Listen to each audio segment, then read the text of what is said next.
Out there, the world runs on urgency and algorithms. In here, we slow things down. We tell stories, sit with ideas, follow curiosity, and let moments breathe. Some days it's thoughtful. Some days it's playful. Some days it's just a steady voice reminding you that you're allowed to exist without explaining yourself. This isn't background noise. It's a place to tune in, properly. Captain Bob, Pirate Radio Station. You're listening to the Antisocial Broadcast channel. For education and entertainment only, not to be taken seriously.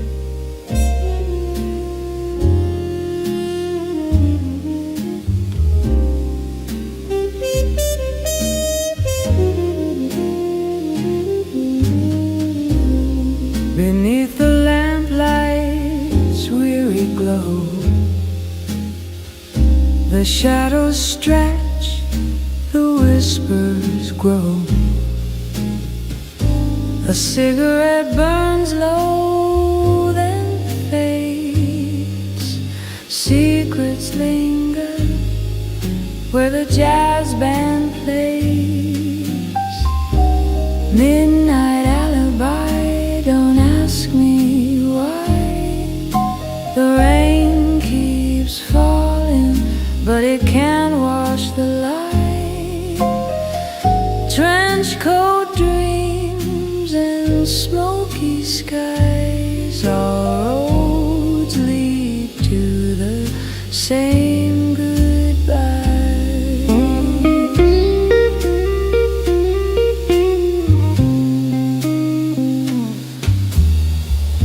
A tremolo hum from the alleys deep,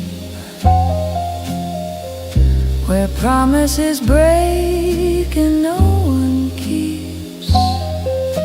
The moon hides behind a veil of smoke. Every heart here beats, but some are broke. Radio static hums the tune like lonely stars in a fading moon. Midnight alibi, don't make me try. The clock keeps ticking, though the past won't die. Fingers trace where teardrops dry. In the city's maze, we live to lie. Strings quiver soft like a lover's sigh. Trumpet moans for the nights gone by. A silhouette framed by the window's pane. Echoes dance in the midnight rain.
Through the valley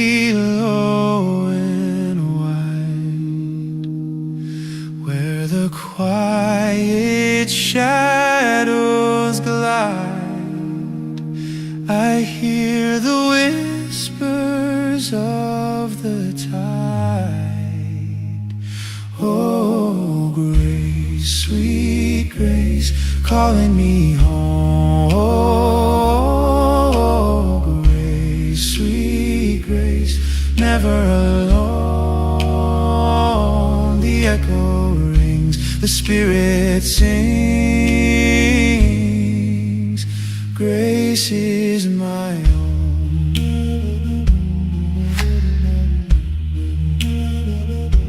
The trees they bow, the wind it rains, a humble hymn through endless days, guiding me through heaven's rays.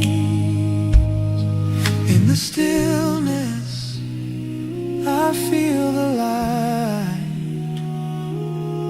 In the darkness, it shines so bright. Oh, grace, sweet grace, calling me home. Grace, sweet grace, never alone. The echo rings, the Spirit sings. Grace is my own.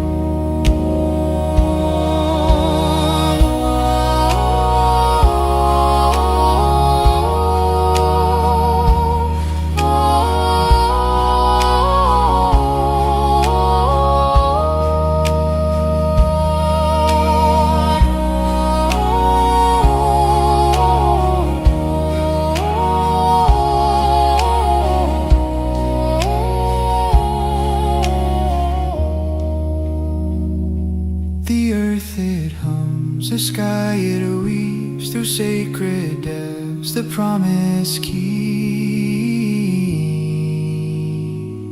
A melody that softly leaves. Modern Cinderella gospel, blue fusion with rich cold harmonies, solo vocal leads, deep bass, electric and sweeping strings, built from a sparse blues. Think my Hallie Jackson needs some movie soundtrack.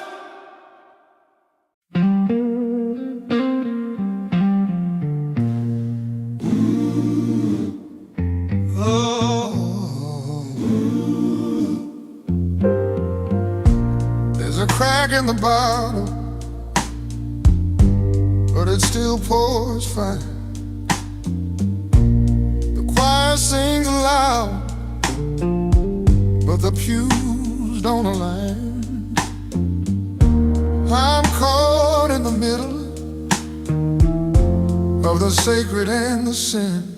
Whiskey and grapes, they both burn the same. Whoa, One lifts me up, whoa, one calls my name. whoa, I'm walking that line, I'm losing the game. Whiskey and grapes, whoa, they both burn the same. My prayers are whispered, drowned by the blues. This old barroom light feels holy and true. I kneel on the floor, don't know what I'm praying to. The organ hums, the glass it hums, both pull the strings. Where I come from, Whiskey and grapes, whiskey and grape. they both burn the same. Oh no, One lifts me up, whoa, one calls my name. I'm walking that line, I'm walking that I'm line. losing the game. Oh,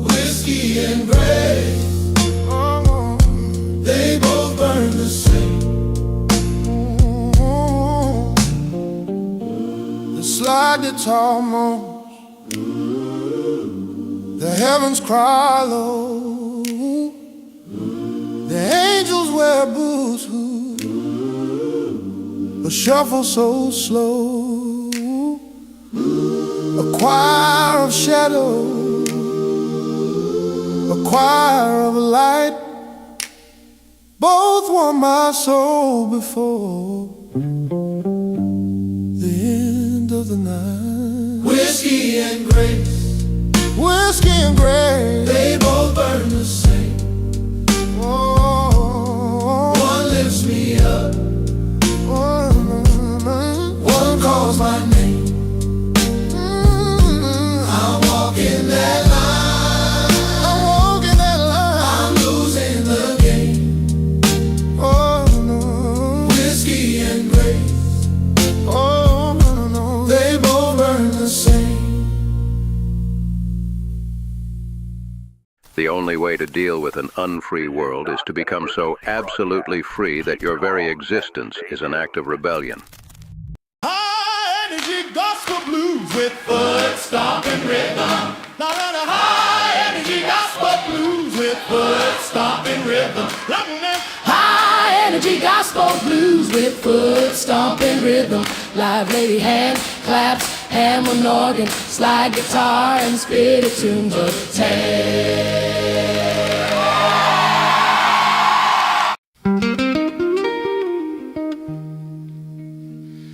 soulful slow burn gospel blues, ballad with husky lead vocal and subtle female fantasy, gentle piano slide guitar, upright bass and soft brushes on drums. The smoky late night church bar where faith meets heartbreak, deeply emotional and raw, reminiscent of Ray Charles or early B.B. King.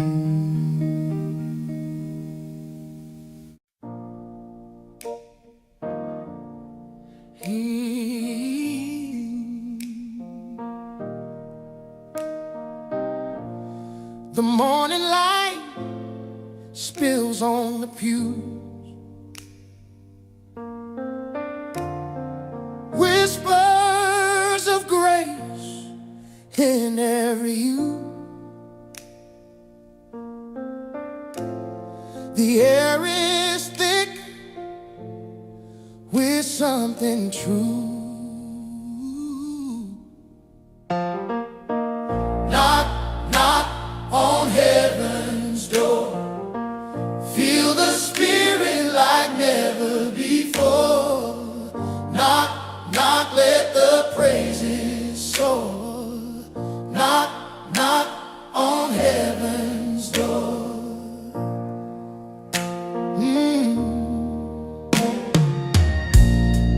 Barefoot faith on a wooden floor,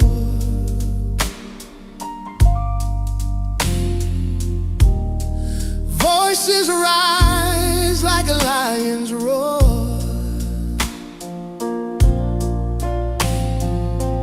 Echoes shake the old church door. Hands are lifted, Hearts are free. what we can't touch, we still believe. Knock, knock on heaven's door. Feel the spirit like never before. Knock, knock, let the praises soar. Knock, knock on heaven's door.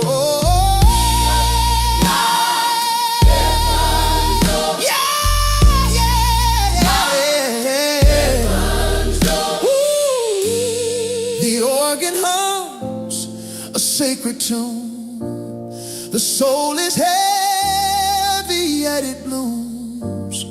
The walls can't hold this holy room.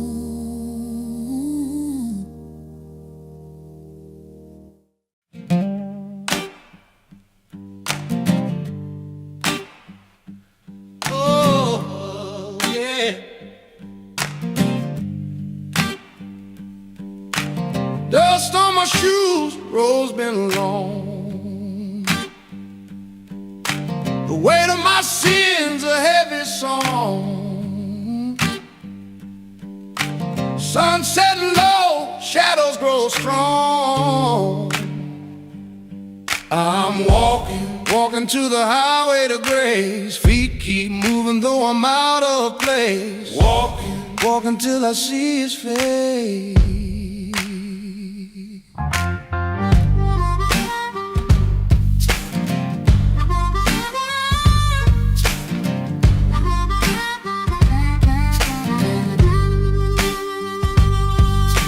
I'm on until cries like a lone wolf's howl. The wind sings back a hymn so foul. But I keep on going, mile by mile. A hand clap rhythm guides my way. Each beat a promise, each step I pray. I'm walking to the highway to grace. Feet keep moving though I'm out of place. Walking till I see his face.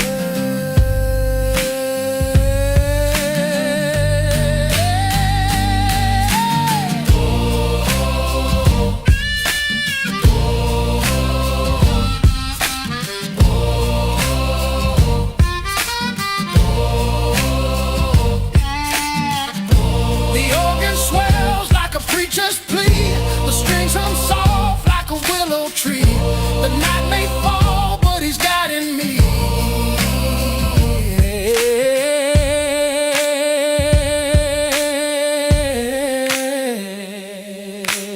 Oh.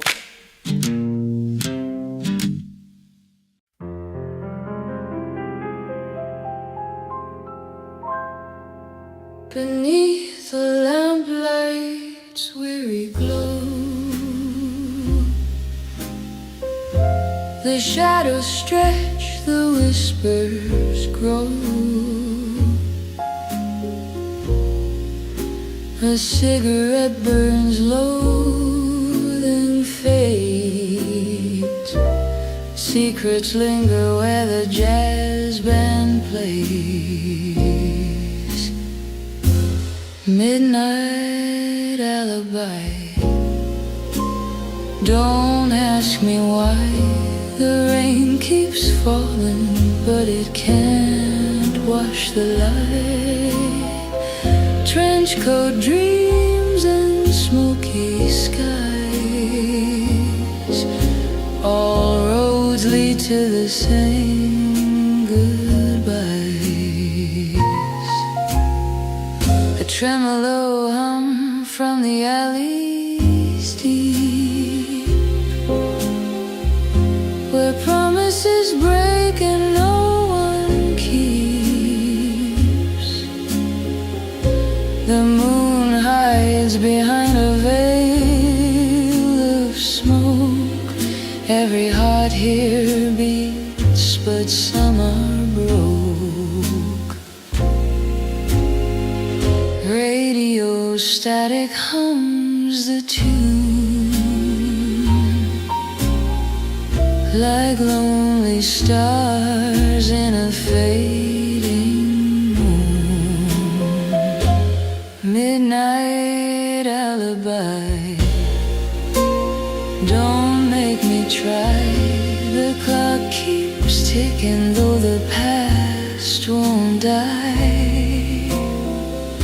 Fingers trace where teardrops dry.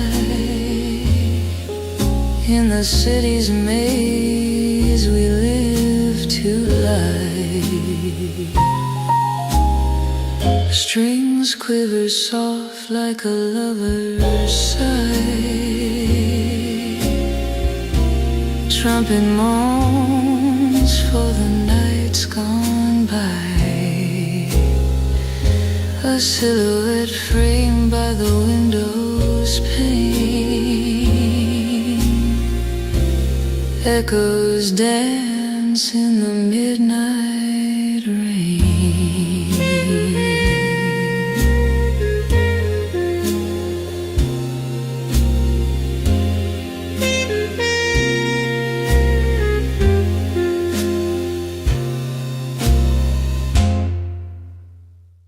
The only way to deal with an unfree world is to become so absolutely free that your very existence is an act of rebellion.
Those who were seen dancing were thought to be insane by those who could not hear the music.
There's a crack in the bottle,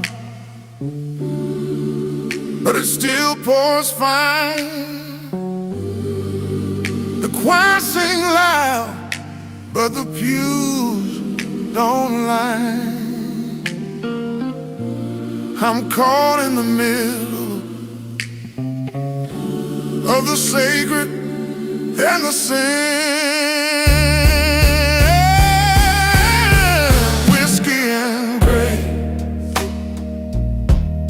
They both burn the same. One lifts me up, one calls my name. I'm walking that line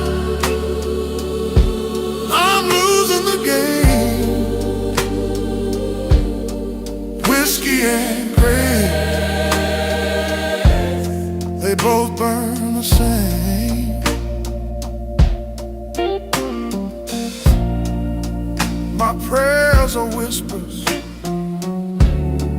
drowned by the blues. This old barroom light feels holy and true. I kneel on the floor, don't know what I'm praying to.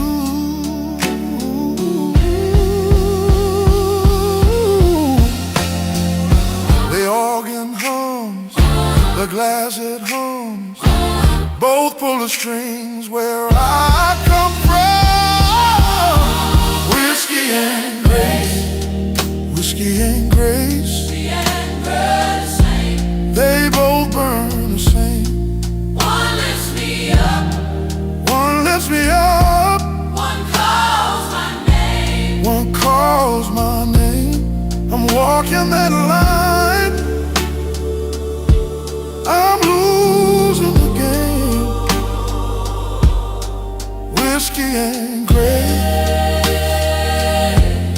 they both burn the same. Oh, the slide guitar moans, the heavens cry low. The angels wear boots with a shuffle so slow. A choir of shadows, a choir of light, both want my soul before the end of the night. Whiskey and grace, whiskey and grace, They both burn the same. they both burn the same. One lifts me up, One lifts me up, one calls my name. one calls my name. I'm walking that line, I'm losing the game. Whiskey and grace, they both burn the same.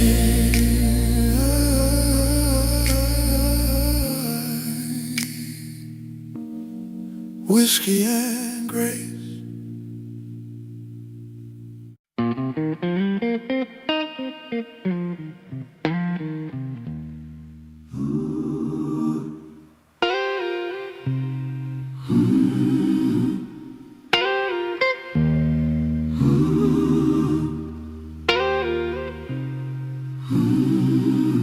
There's a crack in the bottle, but it still pours fine. The choir sings loud, but the pews don't align. I'm caught in the middle of the sacred and the sin.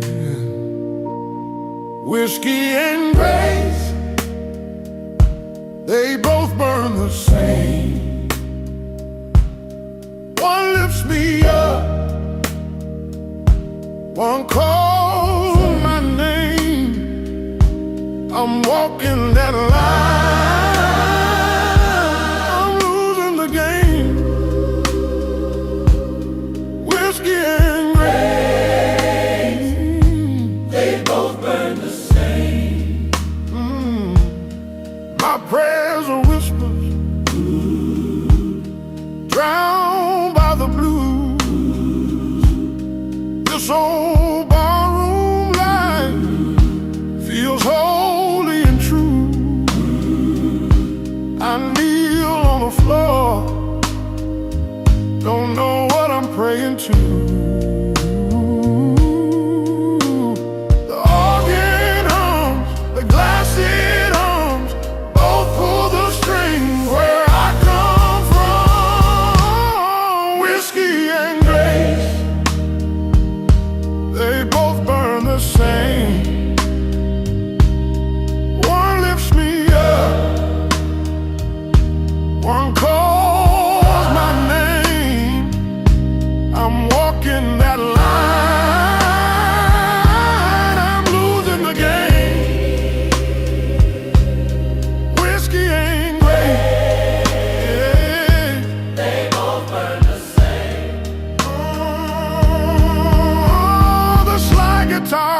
songs, the heavens cry low. The angels wear boots with the shuffle so slow. A choir of shadows, a choir of light, both want my soul before the end of the night. Whiskey and grace, they both burn the same. One lifts me up, one calls my name. I'm walking that line, I'm losing the game. Oh, whiskey and grace, They both burn the same.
tap soft on the window pane, her rhythm steady like a lover's refrain.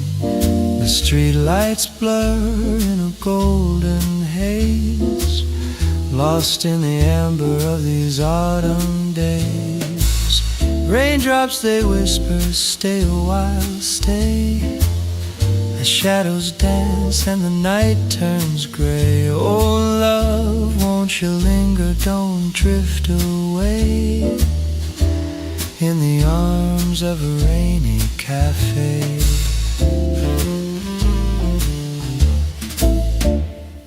A muted trumpet hums a mournful tune, while the sax croons secrets to the moon. The bass walks slow like a lover's sigh, as I sip my coffee and watch time fly. Outside the world's a watercolor blur, each drop a secret, a story to infer. Inside I'm wrapped in a wistful air, dreams weaving patterns beyond compare.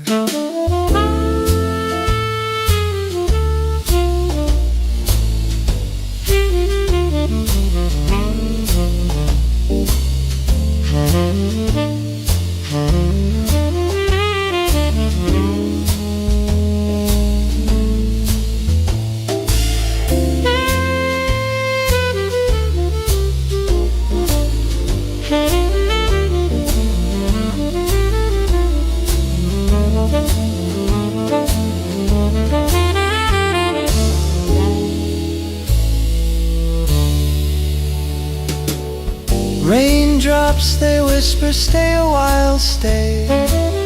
As shadows dance and the night turns gray. Oh love, won't you linger, don't drift away in the arms of a rainy cafe.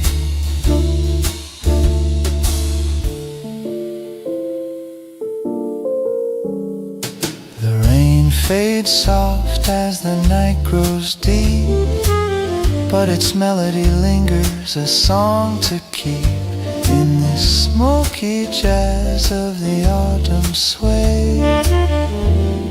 I'll dream of you till the break of day.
Thar stille nit Than it eel behold Stod ik at thar sende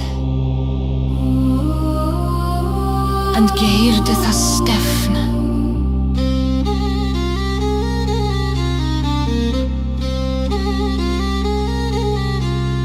Voxmanet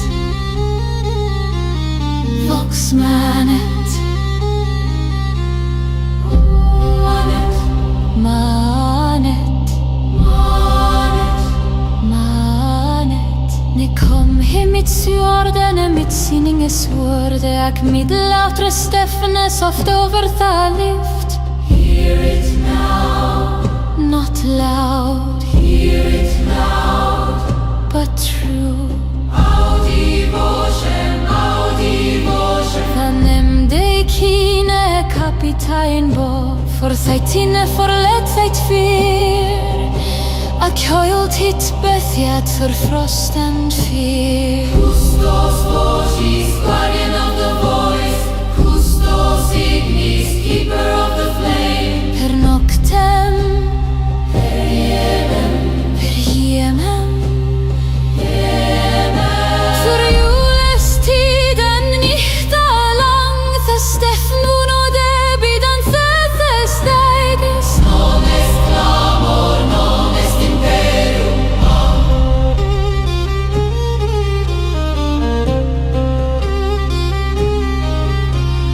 This is no command This is a calling An thait new eger kom Mitt eget kleine The Stefnara Banden and frail Vox surgit Lux nova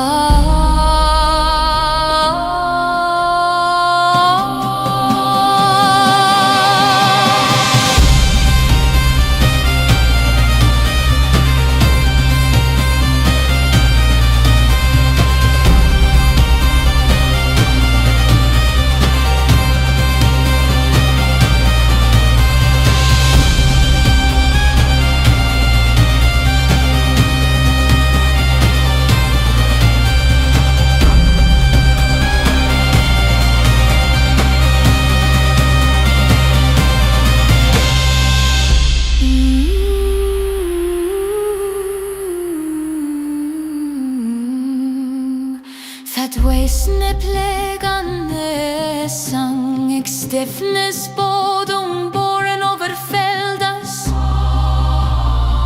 And geared wide Vox libera The voice set free Lux manet The light remains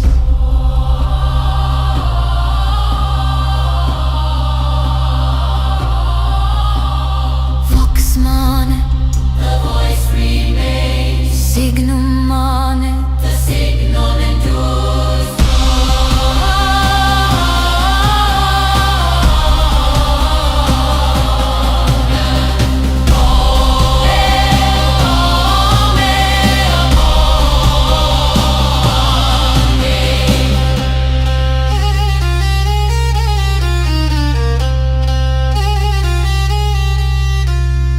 Amen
light beneath the night looks in silence, held and hidden.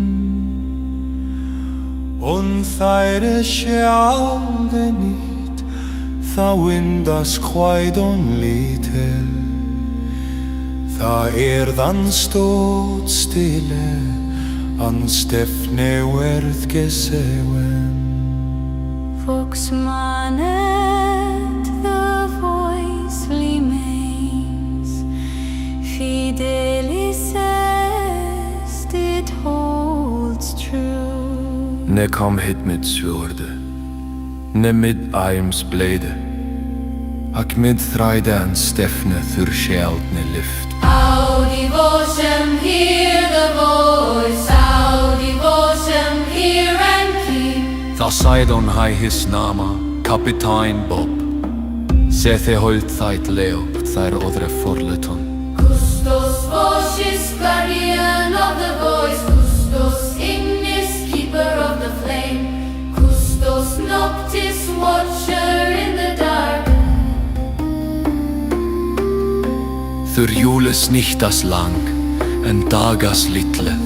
Það stefn lækja hild bidan the thæst heights. Non est clamor, this is no shout. Non est regnum, no crown, no throne. An það þætt gernir lechte, his nýwan fruman. Það windont og þætt tashin, and lift werð open.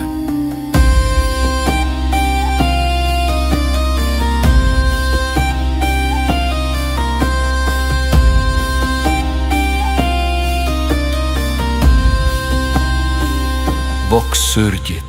Vox surgit, the voice rises. Vox surgit, ne west, lega ne blisse. I stiffness, never ne bliste. Stiffness, up of stan and over light. Lux nova, new light, vox libera, the voice set free.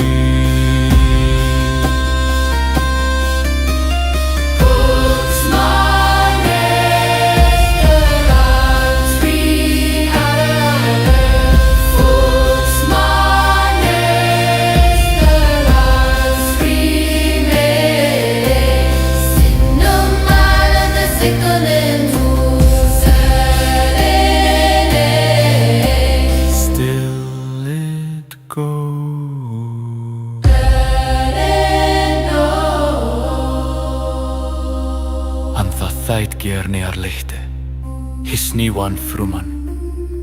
Það windont nýð þætt tashin, and lift werð open.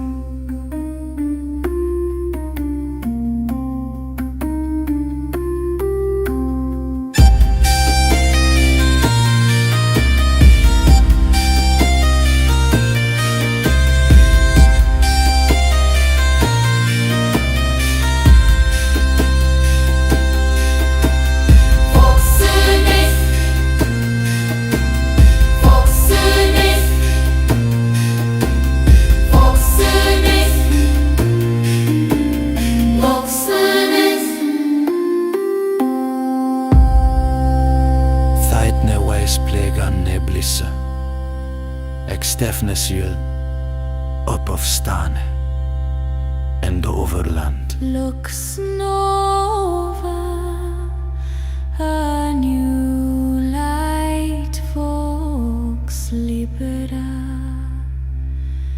the voice set free.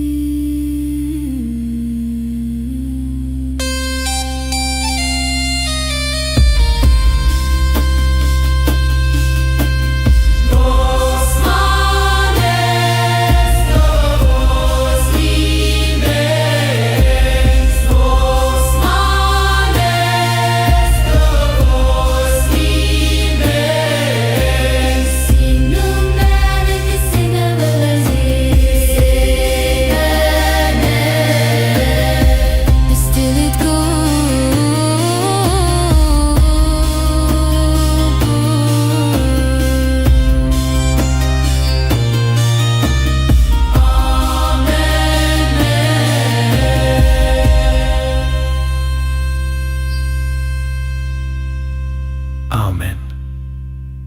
still it goes.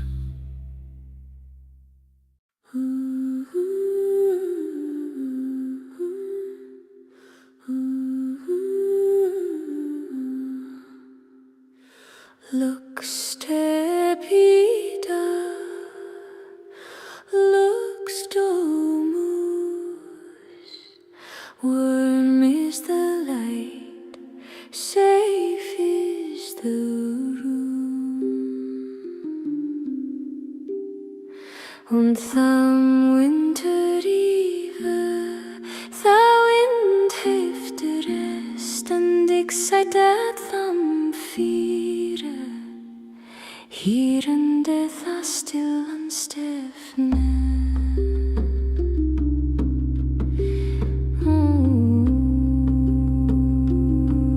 Voksmenet manet inkorde. Manet inkorde. Manet inkorde. Ne kom hit av stormen. Ne kov litlum lemon. Skarbendum thorny winter. Audi lucem hear the warmth. Audi lucem hear the light. Það nemde hine kapitein Bob. Sethe hold það leot. Mit handum werm and hirtan treue. Custos votis, keeper of the voice. Custos ignis, keeper of the fire. Thurn ichta snaulis en morgenes vite. The Steffen ferde lite lag filig det thurtha lift. Non est timor, non est solitudo. Non est timor, non est solitudo.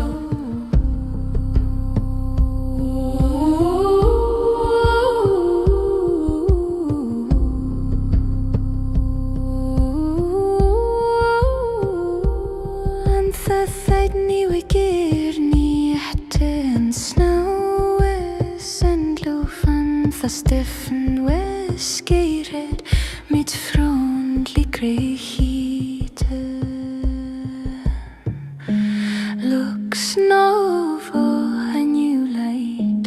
Voxlan is the gentle voice. Looks manest, vox manet firmanet.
Lux in full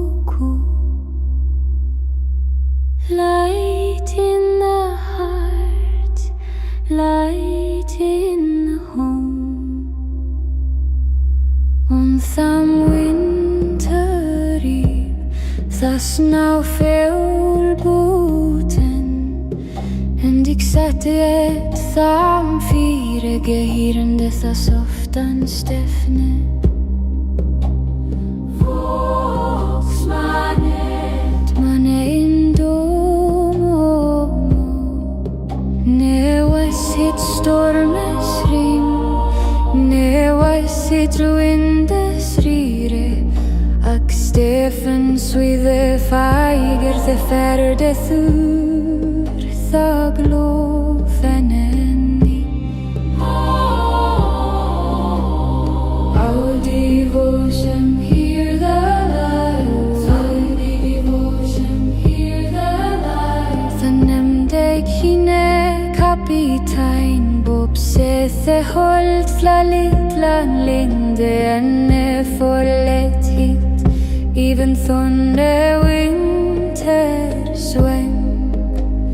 Custos vocis, keeper of the voice, custos ignis, keeper of the fire. Nita snowly sendagas frostreste, the stef no delitel butan on the winter streite.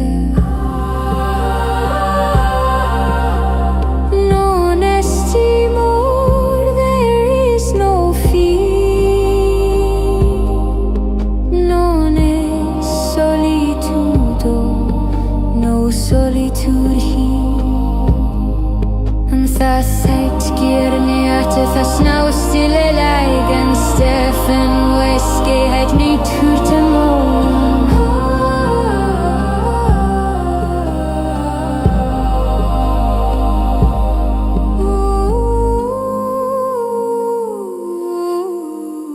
Vox surgit lux tepida.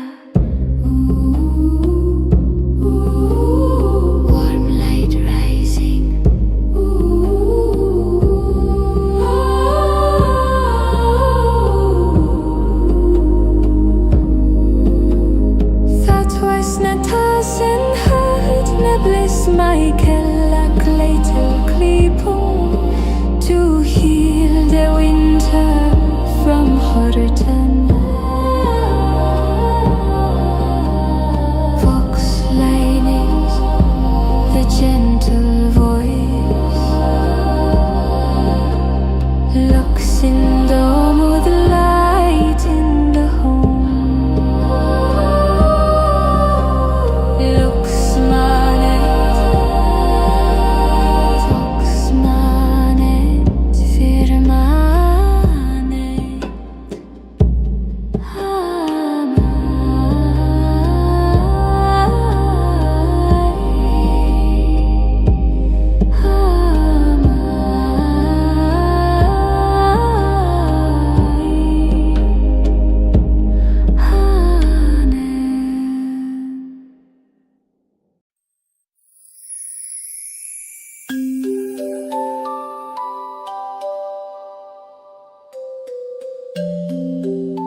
Before the year changes, listen to the breath beneath it.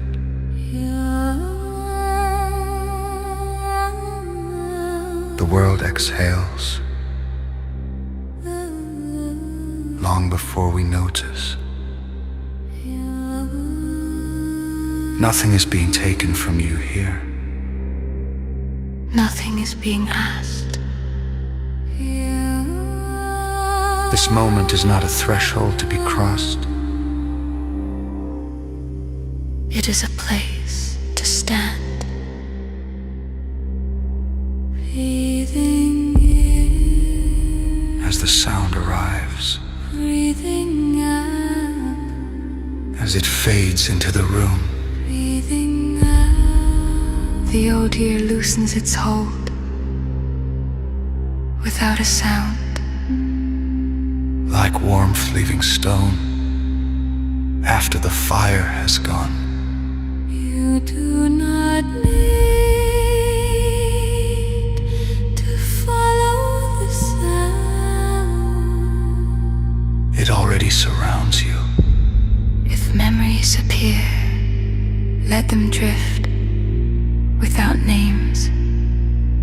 If feelings rise, Let them pass without weight. the new year does not arrive. It reveals itself Slowly, like light through fog like breath, on glass. you are not behind. You are not behind. You are not required to begin again. You are already here. Rest now. Rest.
In nocte quietissima tempus silet, Ora transit sine sonor.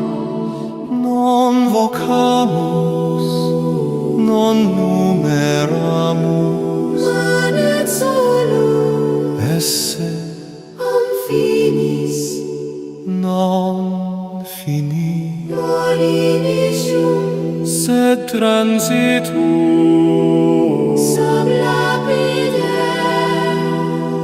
sub nocte Lux manet. lux manet.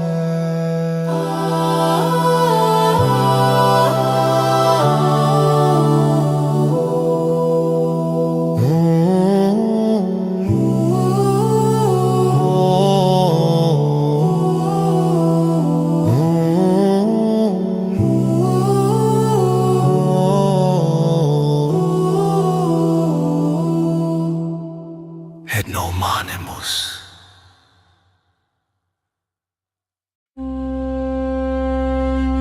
Before this new changes, Listen to the breath beneath it.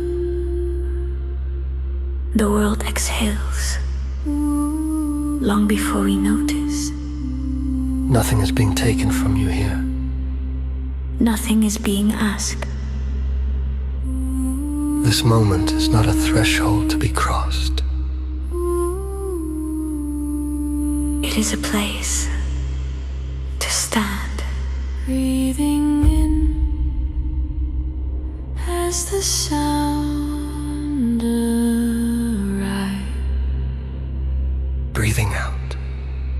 Breathing out as it fades into the room. The old year loosens its hold without a sound. Like warmth leaving stone after the fire has gone. You do not need to follow the sound. It already surrounds you. If memories appear, let them drift without names. If feelings rise, let them pass without weight. you do not need to follow the sound. It already surrounds you. if memories appear. Let them drift without names. If feelings rise, Let them pass without weight. if feelings rise, Let them pass without weight. Let them pass without weight.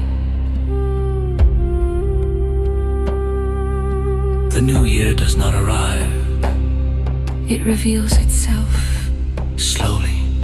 like light through fog. Like breath on glass. You are not behind. You are not required to begin again. You are not behind. You are not required to begin again. You are already here. Rest now. Rest.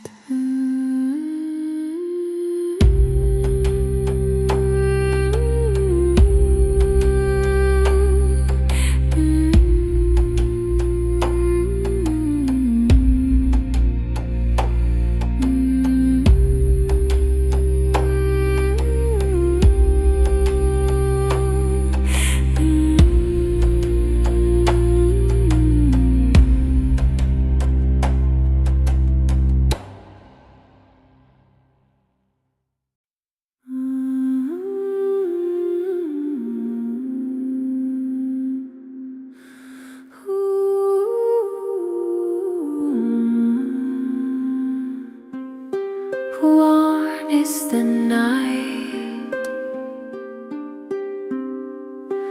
soft is the glow.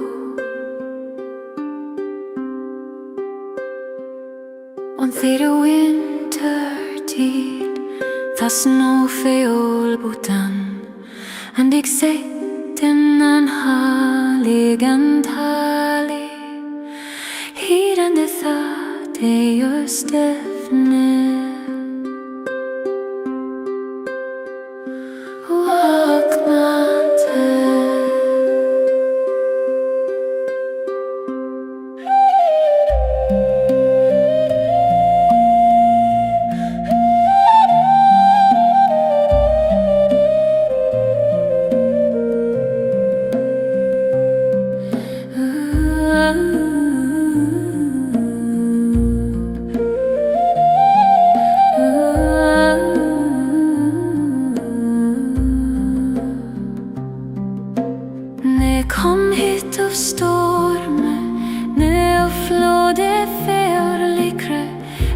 littlum leut sinan the chithone winter day audi core hear the heart audi illusion hear the light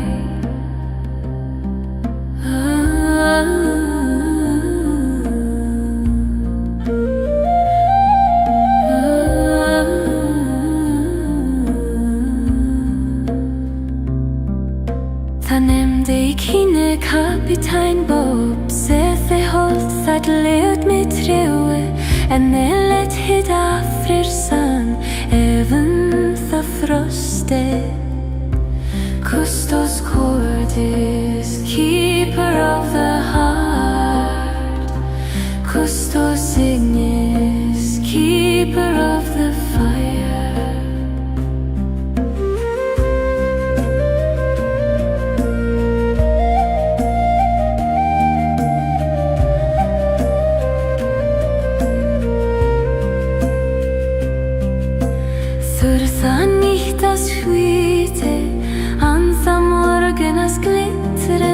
Stefano de live over the snow shelter.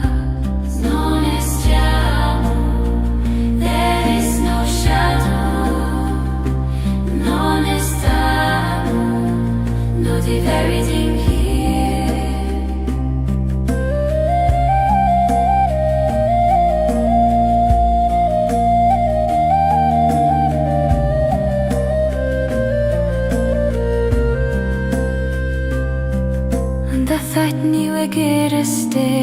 There's no shuago de butan The Stefan Weskere Mit høyr sjølum smilte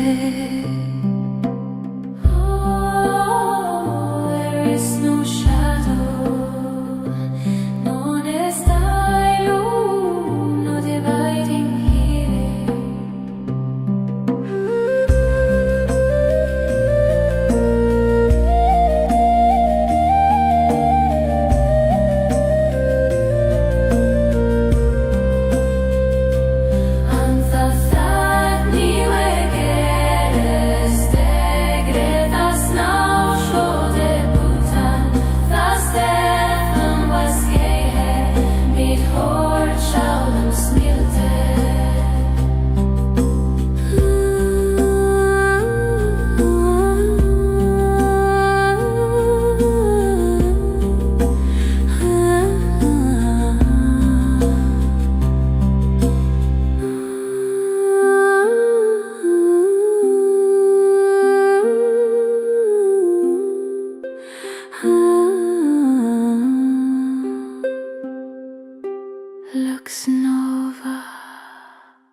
Nocta profunda tempus quiescit, hora labitur sine simul.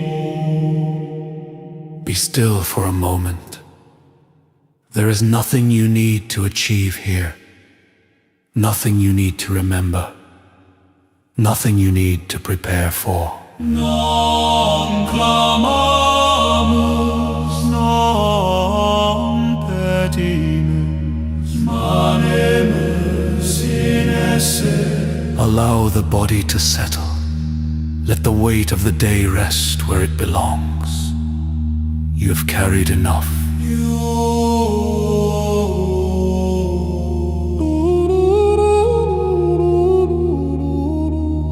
If thoughts arise, do not follow them. Let them pass, as sound passes through air. Non finis, non initium.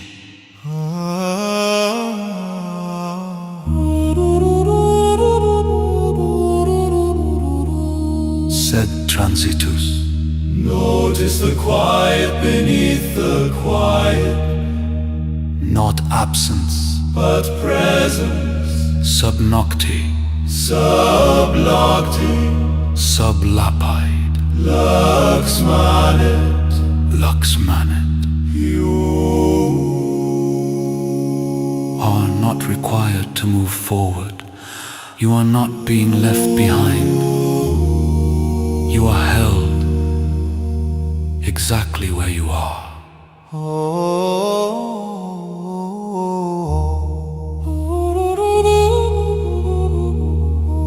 Remain here for a little while.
This is not an emergency broadcast. Keep calm and stay tuned. Come close, sisters. Let me tell you of a captain who sailed the night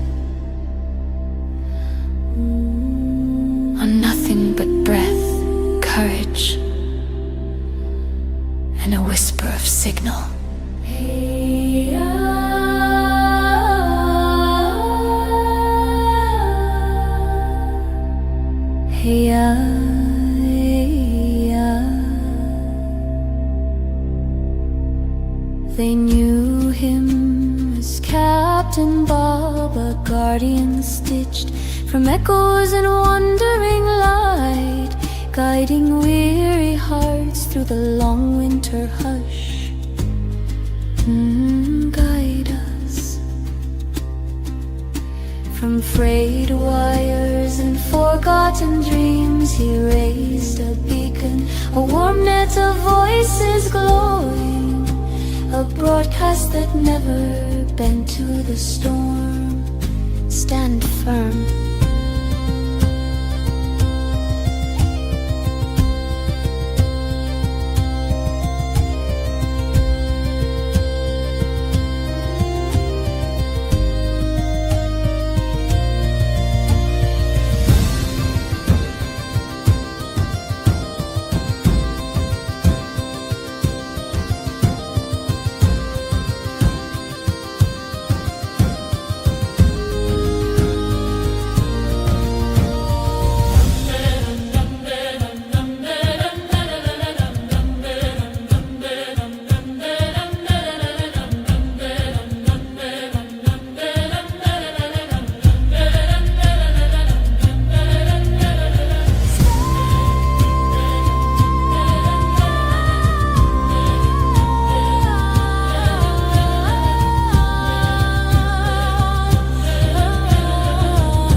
Listen well, his signal still keeps watch.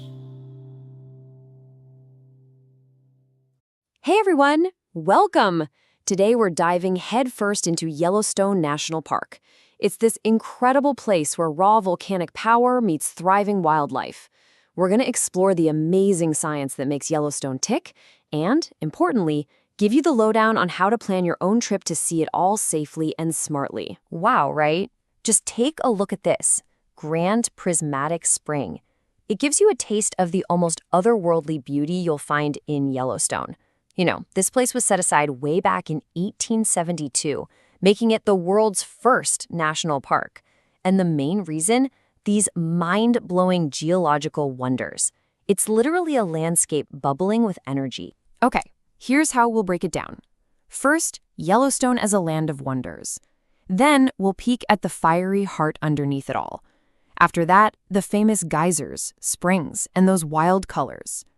We'll see where the science happens right in front of you, and wrap up with how to explore Yellowstone smart and safe. All right, Section 1, Land of Wonders. We're talking about discovering a true geological marvel that's just bursting with life. You know, people have been connected to this land for a long time, over 11,000 years of Native American presence. Then came 1872, a huge moment when it became the first national park. Management has changed hands over the years. The U.S. Army ran it for a while, cars were allowed in 1915, then the National Park Service took over in 1916. And ecologically, big things happened too, like bringing wolves back in 1995. It's a place with deep roots and it's always evolving. Moving on to Section 2, the fiery heart below.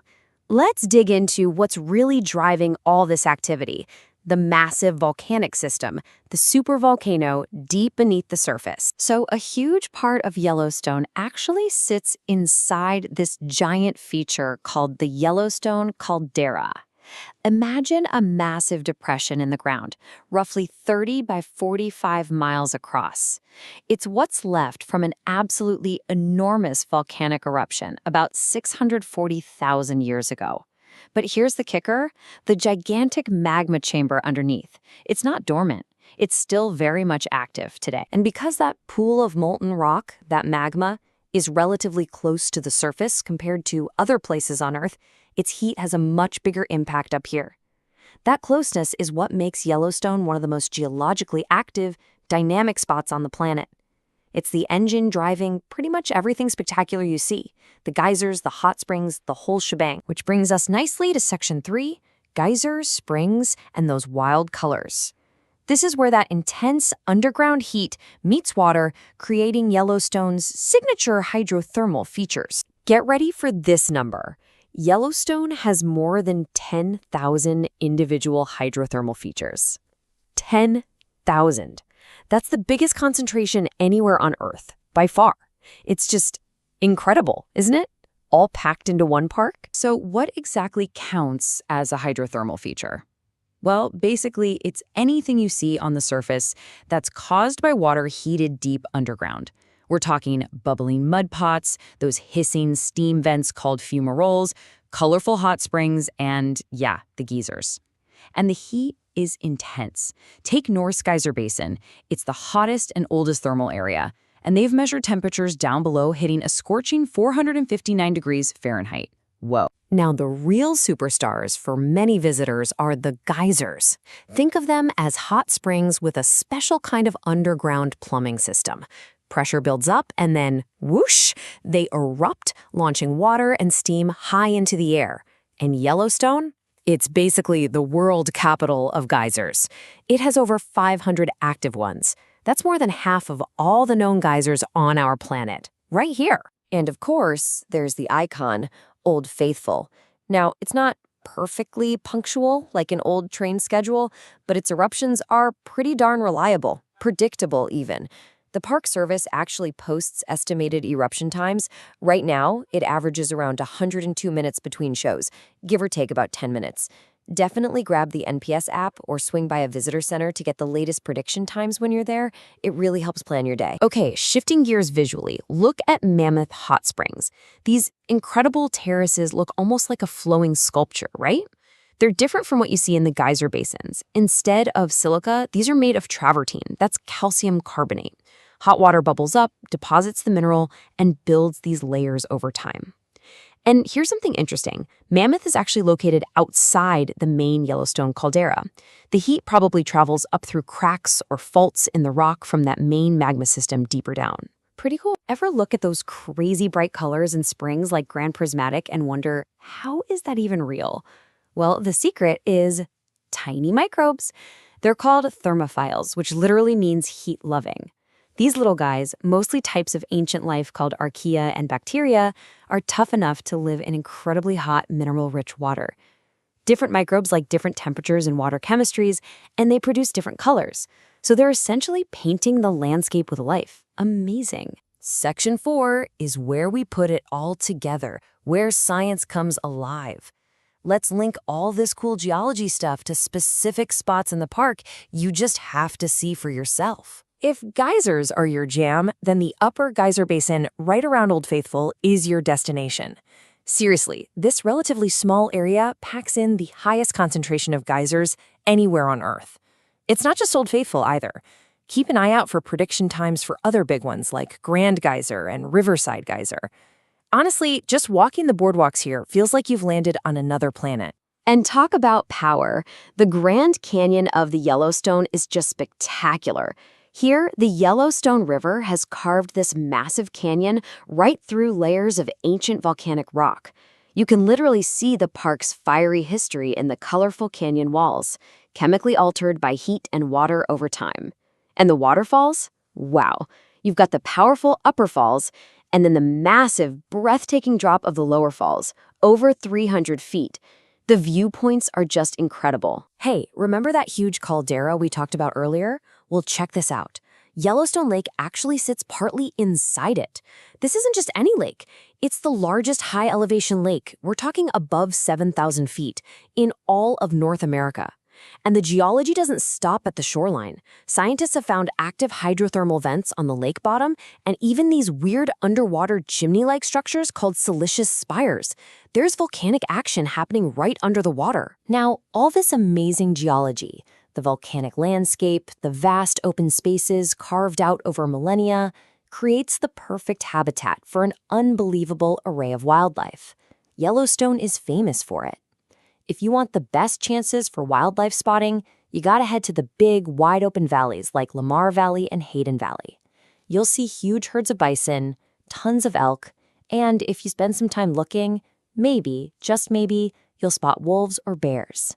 It's all part of this incredible protected ecosystem shaped by the land itself. Okay, last but definitely not least, Section 5. Explore Yellowstone smart and safe.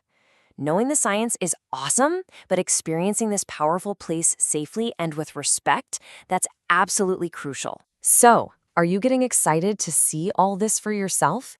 Yellowstone is truly unforgettable. But to make the most of your trip, and more importantly, to stay safe, a little planning goes a long way. Let's cover the key things you need to know. First things first, plan ahead. Your trip really starts before you even leave home. Make the official Yellowstone website, nps.gov/yell, your best friend. And definitely download the NPS app.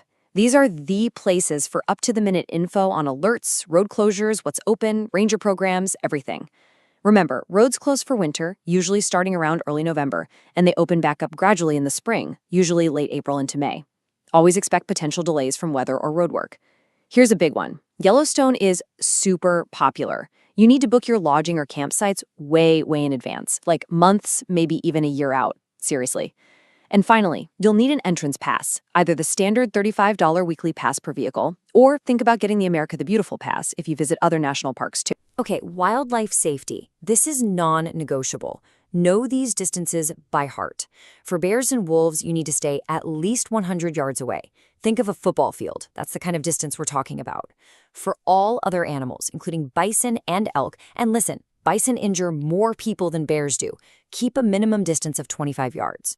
When you spot wildlife, use the designated pullouts along the road. Never, ever stop in the middle of the road or block traffic. These are wild animals, folks. They're unpredictable, and giving them space is key for everyone's safety. All right, let's hammer home a few more essential safety rules. When you're in the thermal areas, the geyser basins, hot springs, stay on the boardwalks or marked trails. No exceptions. The ground around these features can look solid, but it might be just a thin crust over dangerously hot water or mud. It's incredibly dangerous for you, and walking off trail damages these fragile natural wonders. Also, never ever feed or try to get close to any wildlife. It's bad for them, it's dangerous for you, and it's illegal. And remember, this is bear country. The best practices? Hike with other people. Make noise now and then. Talk, clap, sing, let bears know you're coming. Carry bear spray where you can easily reach it. And, this is critical, know how to use it correctly before you need it. Practice. And always store your food securely so you don't attract bears or other critters. You know, a sight like this, these massive bison just casually walking through a steaming landscape, it really sums up Yellowstone, doesn't it? It's wild. It's powerful, it's constantly changing. It's a powerful reminder of the untamed nature you get to experience here. So there you have it. Yellowstone really is this incredible living laboratory, a place that's always in motion, sometimes even a bit dangerous, and truly a treasure for the whole world. We all have a part to play in protecting it. So go explore it, be filled with wonder, absolutely soak it all in, but always do it with respect for the place and with safety as your top priority. So, the question is, what amazing things will you discover on your Yellowstone adventure?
Every voice leaves an echo, and this one's eternal. Oh,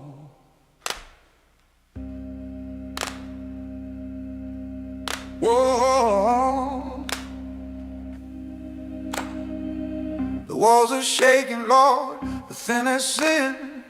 The tambourine rattles, let the praise begin.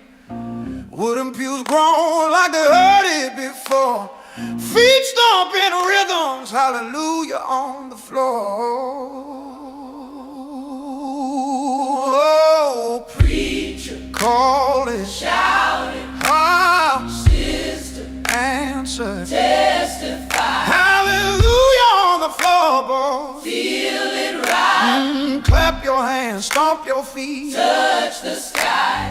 Voices lifting, hearts are sore. Hallelujah on the floorboards. Give us more. Sunlight's bleeding through cracks in the walls. The organ hums low like a heaven call. Hands reach upward, they're aiming for grace. Sweat and salvation drip down every face. Oh, preacher, lead us, shake the room. Oh, sister, lift us, banish gloom. Hallelujah on the floorboard. Feel it right. Clap your hands, stomp your feet, touch the skies. Voices lifting, hearts are sore. Hallelujah on the floorboard. Give us more.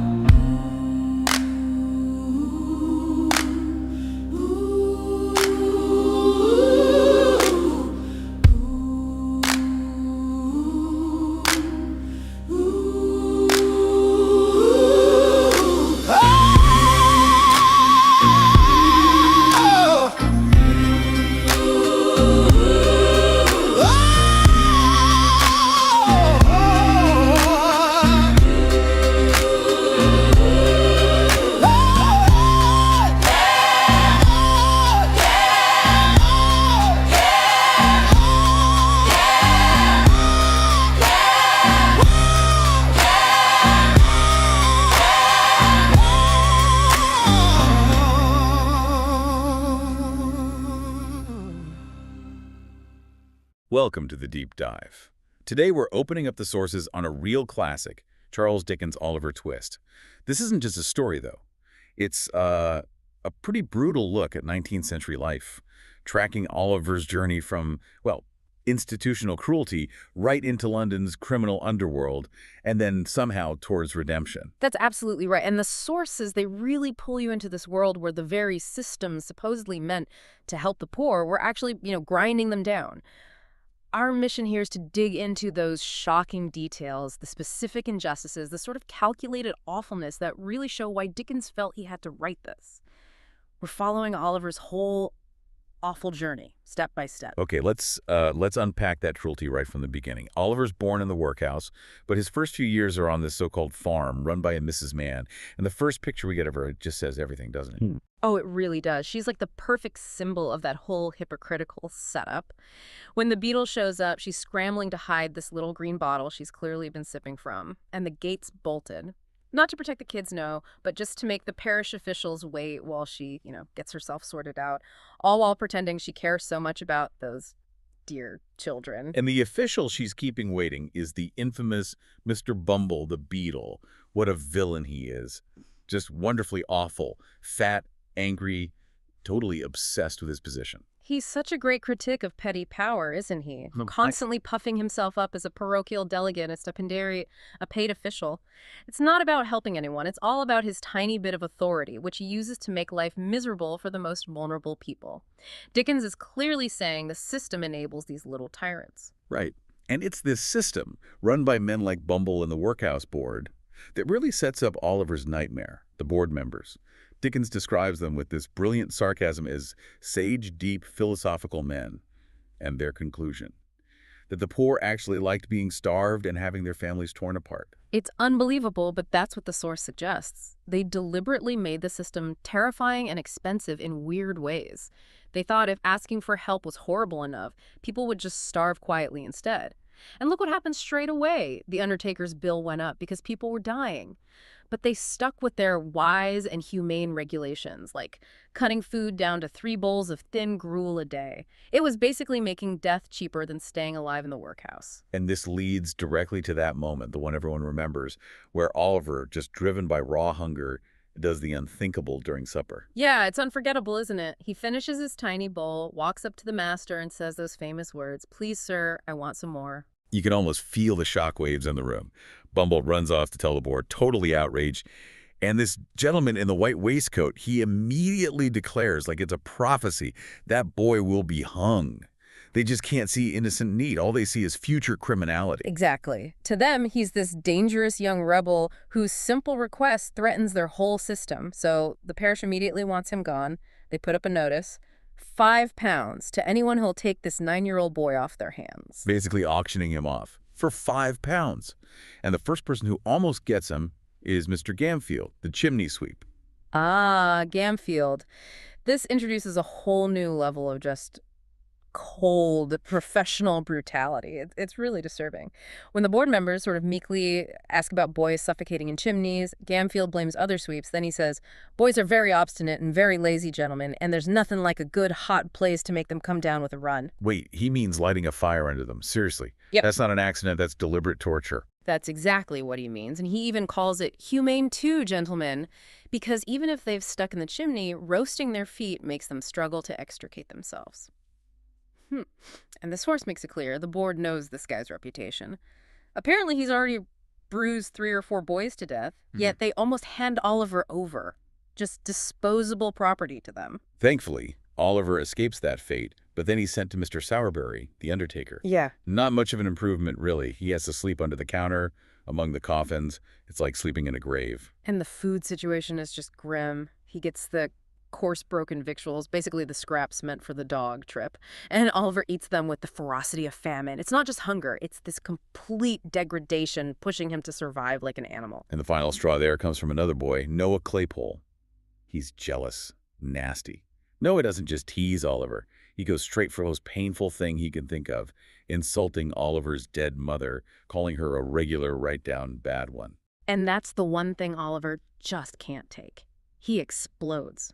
Finally, this spark of defiance, defending the only good memory he has. He attacks Noah, gets locked in the cellar for it, but that fight, that moment of standing up for himself, it seems to give him the courage to finally run away. And off he goes towards London, 70 miles. Mm-hmm. He gets a couple of small kindnesses on the road, which really stand out against all the institutional cruelty he's known. But London just delivers him into a different kind of trap, doesn't it? Yeah, he meets Jack Dawkins, the artful Dodger. Such a perfect name, so charismatic. The Dodger leads him straight to Fagin. When Oliver first sees Fagin, this old man is sitting there, sorting through piles of stolen handkerchiefs, wipes, they call them in this den where the walls are just black with grime. And Fagin's place is like this bizarre school for thieves. He uses a fire shovel to teach them how to pick pockets, calling it all a pleasant life. It's this creepy normalization of crime. And Oliver is just so innocent. His first time out, he watches the Dodger and Charlie Bates rob Mr. Brownlow, this respectable-looking old gentleman. Oliver's just standing there, completely stunned by what he's seen. He doesn't even think to run, which is how he ends up getting caught by the crowd and hurt. So he's back in the system's clutches, this time in front of a magistrate named Mr. Fang. And Fang is just awful. The perfect example of contemptuous authority. Oh, Fang is ready to throw the book at Oliver without even listening. He's described as rude, bad-tempered, couldn't care less about the facts. He literally throws Mr. Brownlow's card away, calls him impertinent. He's about to send this fainting, injured kid off for 3 months hard labor. You can really feel Dickens' anger at a justice system that just victimizes the poor and innocent. It's pure luck, really, that the bookstall owner turns up and says, Oliver looked perfectly amazed and stupefied. Clearly not the thief. That's what saves him. And Mr. Brownlow, seeing how unfair it all is, decides to take Oliver home with him. And you get this amazing contrast. Brownlow's house is all quiet and neat and orderly. Imagine that after the workhouse in Fagin's den. To Oliver, it must have seemed like heaven itself. He finally finds some peace. But it doesn't last long, does it? Because Mr. Brownlow has this skeptical friend, Mr. Grimwig. Grimwig is absolutely convinced Oliver is just a bad seed. When Brownlow sends Oliver out on an errand, Grimwig makes that famous bet, "If ever that boy returns to this house, sir, I'll eat my head." Yeah, and Grimwig's cynicism is almost instantly proven right, but not because of Oliver. It's because Fagin wants him back. Before Oliver can possibly return, he's grabbed off the street by Nancy and Bill Sykes and dragged right back into that criminal world. Fagin is determined to ruin him. And the plan for that involves forcing Oliver into a burglary with Sykes and another criminal, Toby Crackett. Yeah. Sykes gets Oliver drunk, basically, makes him completely stupefied, then shoves it through a tiny window to unlock the door for them. Oliver's terrified, only does it because Sykes threatens to kill him. But once inside, Oliver tries to run, tries to warn the people in the house, but it's too late. The butler, Mr. Giles, and the boy, Brittles, they hear him. Giles grabs a pistol and fires. He hits Oliver. Sykes and Crackett just grab him and run, dumping him in a dish, figuring he's probably dead or dying. But he's not. He's found, somehow crawls back to the house he was supposed to rob, and ends up being cared for by the owner, Mrs. Maley, and her niece, Rose. And this is where the whole conspiracy against him, which has been kind of lurking in the background, finally starts to come out into the open. Yes, this is a huge turning point. It's Nancy. She takes this incredible risk. She secretly arranges to meet Rose and Mr. Brownlow on London Bridge. And she tells them about this man, Monks. Monks, it turns out, is Oliver's older half-brother, Edward Leaford. And he has a very specific, very nasty reason for hunting Oliver down. It's all about money, isn't it? And inheritance. The source explains their father's will.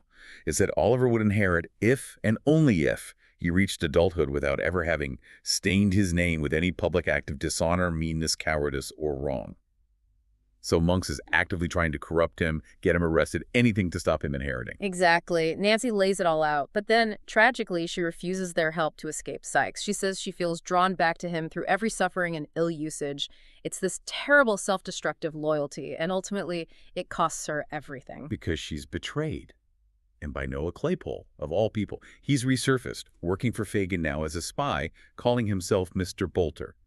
He overhears Nancy and tells Fagin, who tells Sykes. And Sykes confronts her. It's one of the most brutal scenes in the book. Nancy pleads for her life, even pleads for Sykes himself, asking him to think of mercy. But he's beyond reasoning with. He strikes her down with his pistol. Her very last action is holding up the white handkerchief Rose gave her, sort of appealing to heaven before he kills her. Just devastating. Nancy's murder really triggers the endgame, doesn't it? The consequences for all the villains come thick and fast after that. Sykes becomes this hunted man, totally haunted, seeing Nancy's eyes everywhere. Yeah, his end is terrifying. He's trapped on a rooftop, this huge, angry mob below him.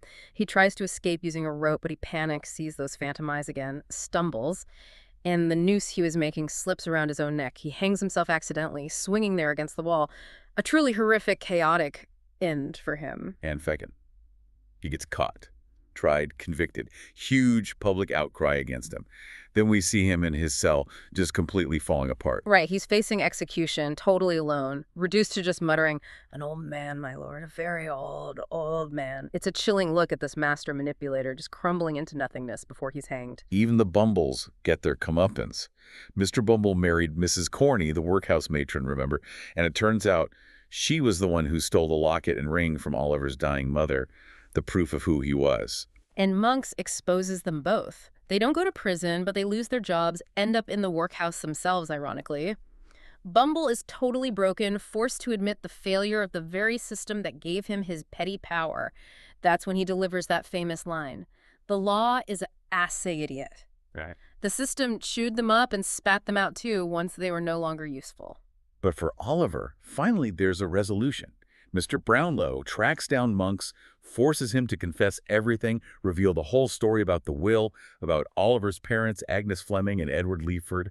Oliver gets adopted by Mr. Brownlow, finds a real family, lives near Rose Maley. He actually achieves that unmingled happiness he was searching for. It really is an incredible story of survival when you lay it all out like that. What this deep dive shows, I think, is how Oliver was passed from one form of cruelty to another.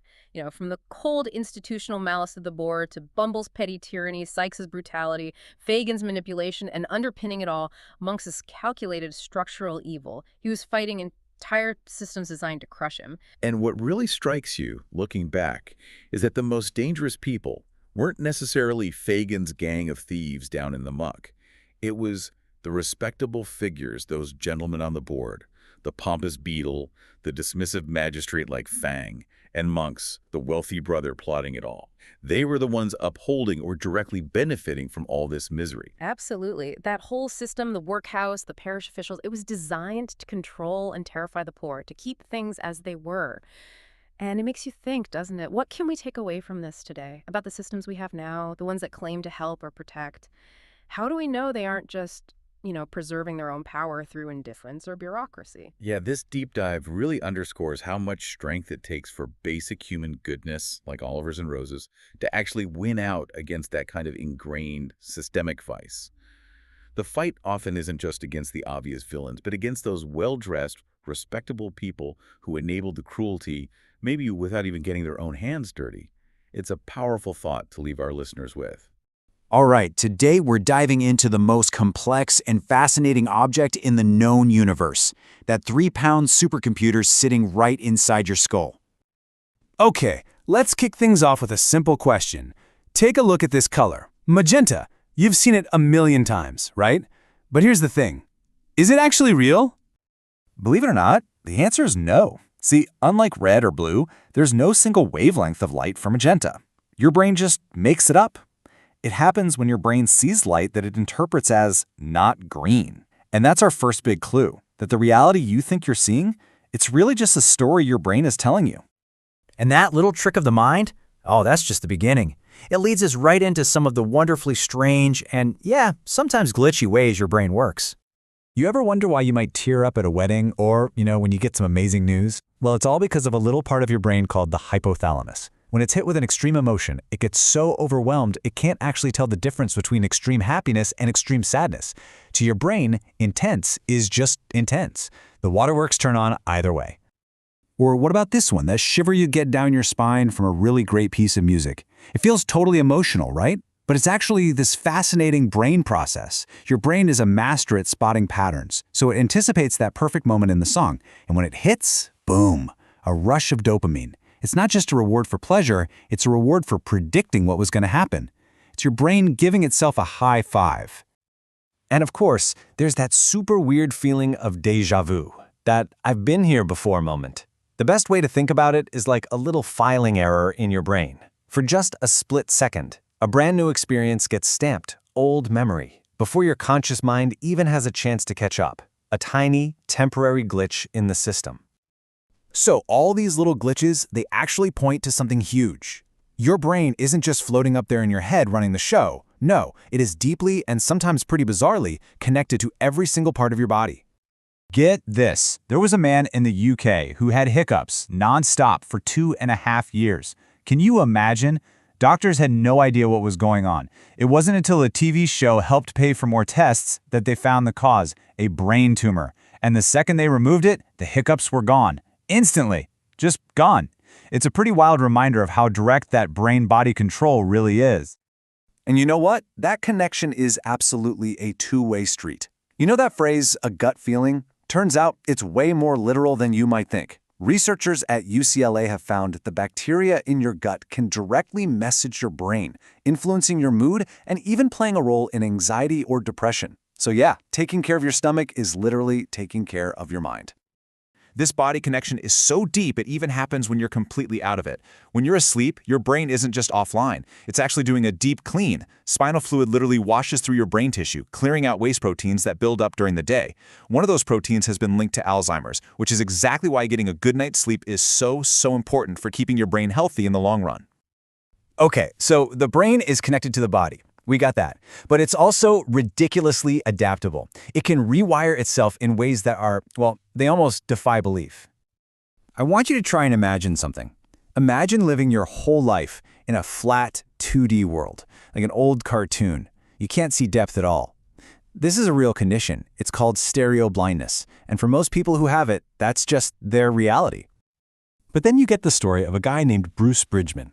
He had stereo blindness for 67 years. Then, one day, he went to see the movie Hugo in 3D. And while he was watching it, something in his brain just clicked. For the very first time, he could see in 3D. The world just popped out at him. It just goes to show you, it is never too late for the brain to learn a brand new trick. And this power to adapt, it's been proven in some pretty wild experiments. There was this one scientist who wore goggles that literally flipped everything he saw upside down. For the first few days, as you can imagine, it was total chaos.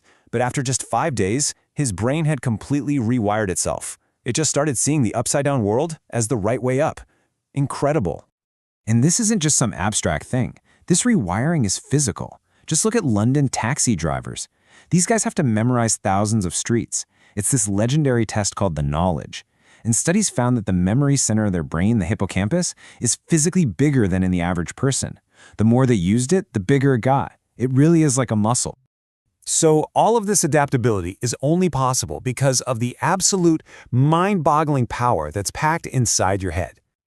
Let's just geek out for a second on the specs of this biological machine. First off, speed. Information is zipping around in there at up to 260 miles per hour. That's faster than a Formula One car at top speed.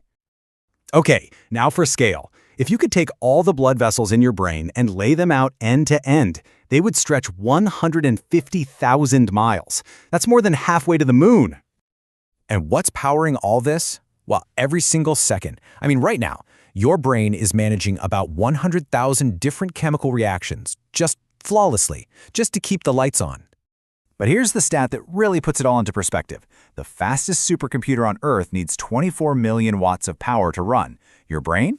It's about 100,000 times faster, and it does the whole thing on just 20 watts. That's barely enough to power a dim light bulb. It is, hands down, the most powerful and efficient machine we know of anywhere in the universe. But you know, for all the crazy stats and weird glitches, what really makes the brain so astonishing comes down to one simple but profound idea.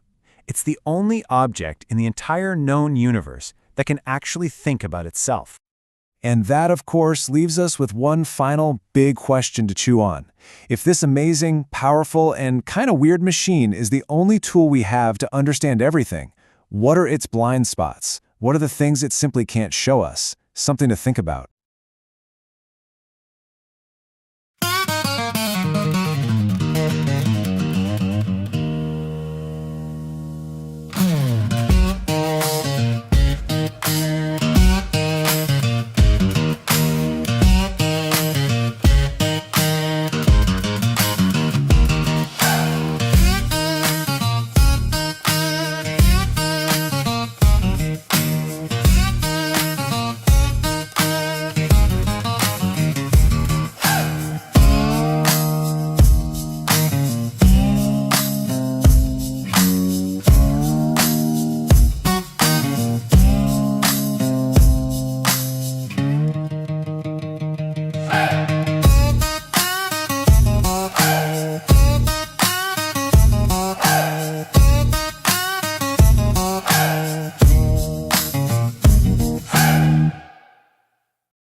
Lord, bless the breakers, and the souls we find, drifting through data on the envy line.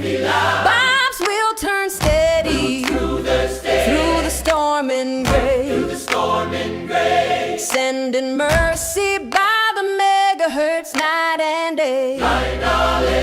Hallelujah, static shout. Ride the current running wild. The Antisocial Broadcast choir gon' sing till the whole world hums in that freedom ring. Captain Bob says, keep your faith tuned loud. Hallelujah. Those who were seen dancing were thought to be insane by those who could not hear the music. Hey, welcome. You know, trends aren't just fads. They're like a mirror, right? They show us who we are, what we value. And in 2025, there was this one trend that was just so massive, you literally couldn't escape it. But here's the question. Was it just a fun, harmless craze, or was it a sign of something deeper? Let's get into it. Okay, so think about it. 2023. That was the year of Barbie, no question. 2024, we had the whole summer of espresso. But 2025 was totally different. It was completely taken over by one single inescapable thing. And that thing was Labubu. Yeah, these little elf-like guys. You know the ones, with the cheeky grins and those huge ears. They became the must-have accessory. You saw them everywhere, dangling from designer bags all over your social media feeds. Just everywhere. But here's what's so interesting about Labubu. This was no overnight success. Not at all. The whole idea actually got started a decade ago. It came from the mind of a Hong Kong illustrator, Kai Sing Long, who was inspired by Nordic mythology. Wild, right? But it wasn't until 2019 when he signed a deal with PopMart that things really started to cook. That partnership is what set the stage for the absolute global explosion we all witnessed in 2025. So that's the big question, isn't it? How in the world did these little figures get so massive? What was really behind this worldwide obsession? Well, let me tell you, this hype was carefully built. It was anything but an accident. Okay, so at the very heart of Labubu's success is this brilliant and maybe a little sneaky blind box strategy. The whole deal is you never know which doll you're going to get. And that simple trick, it taps right into our psychology. It's that thrill of the unknown, you know, that little dopamine hit you get when you think you might find a rare one. It makes the whole cycle of buying and unboxing, well, it makes it incredibly addictive.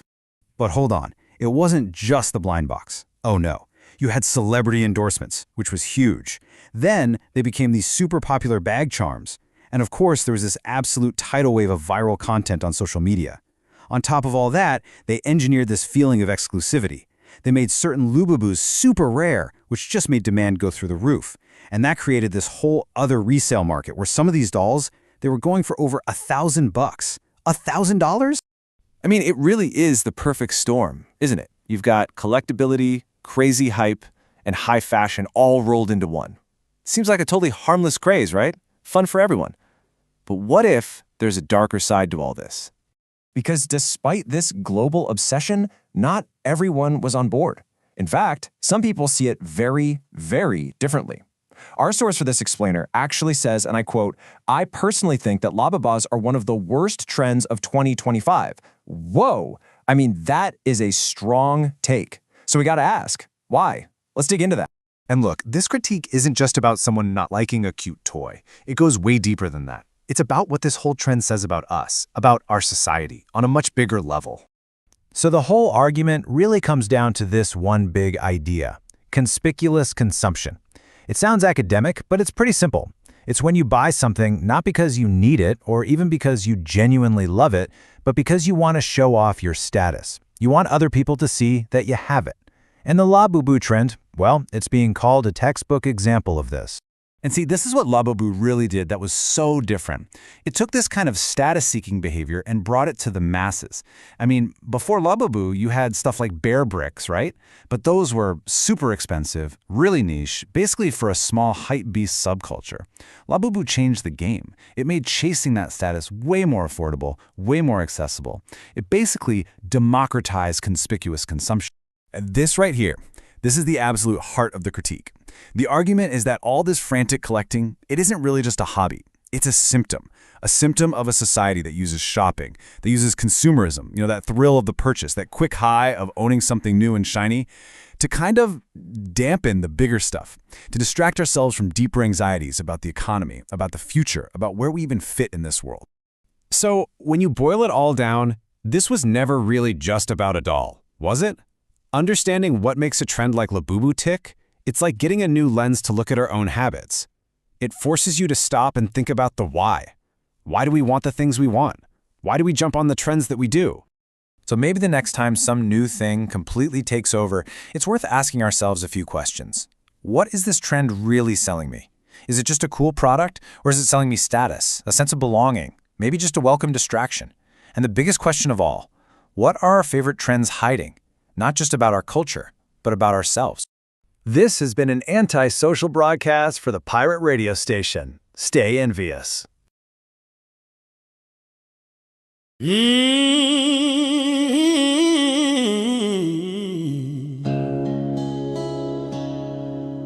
Brothers and sisters, gather round on this quiet Delta night.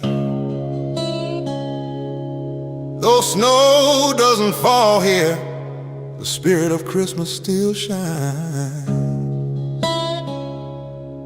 Let me tell you about a blessing carried on a warm southern breeze.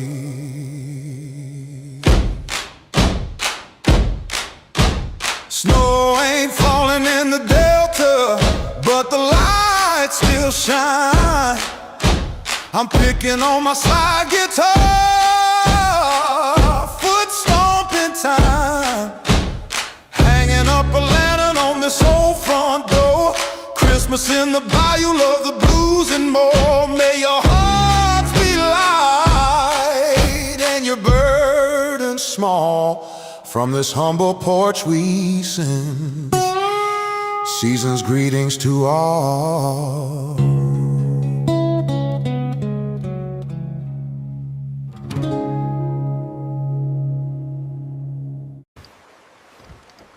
Incoming storm of subscribers! Oh! Now gather around, you drifters true, and I'll sing you what I've seen of the captain and his signal ship that sails where none have been. They say he cast his voice to sea, and the sky did answer back. He spoke of love and liberty through the hum of the radio crack. He found the lost and weary hearts adrift with broken tone, and tuned their souls in harmony. No sailor stands alone. So if you hear that phantom wave come calling through the mist, just hum along, my brothers and sisters. The captain still exists.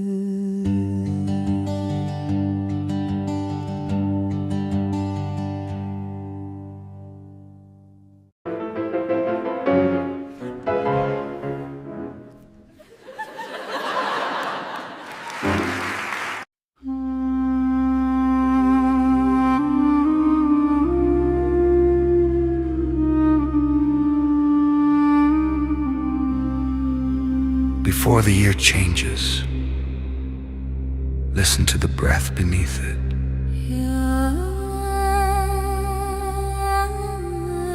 The world exhales long before we notice.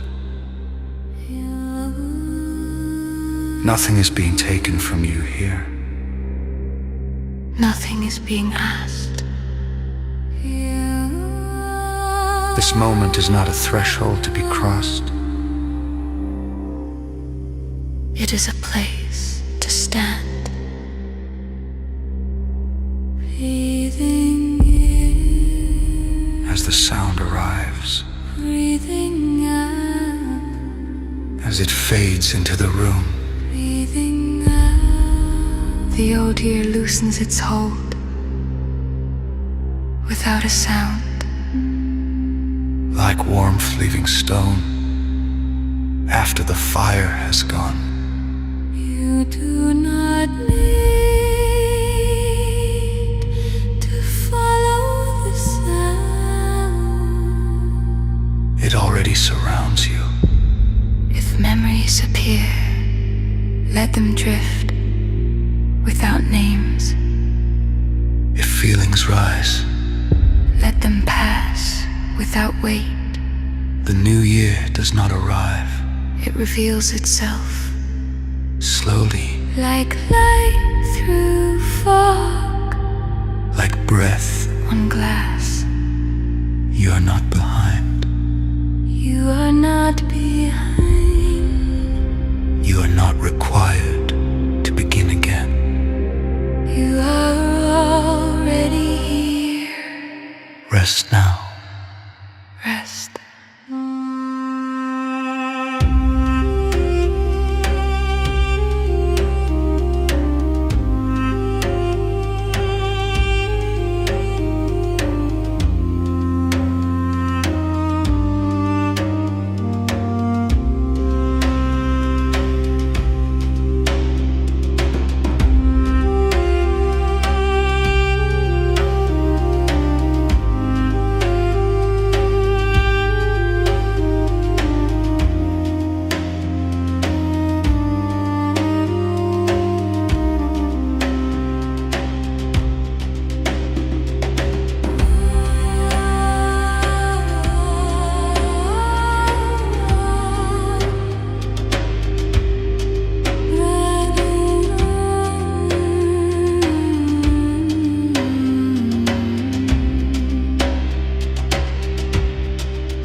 Come on home, children. The signal's still strong. Amen.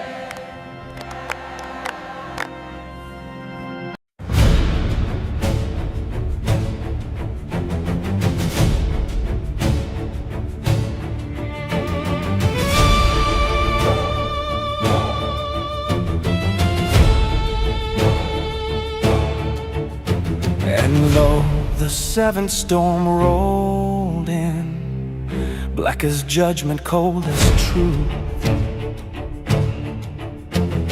Captain Bob stood at the helm, his eyes lit by the lightning's proof. He cried, behold the ship of revelations, her sails are stitched with every sin we've made. The sea was scripture, the wind was witness, and every wave spelled out our names. The crew did tremble, the mast did moan, but still the broadcast roared. Fear not the deep that swallows men, fear the silence on the shore. And when the final breaker hit and the sky split like a wound, the captain raised his hand and sang, let truth be tuned, let all be tuned.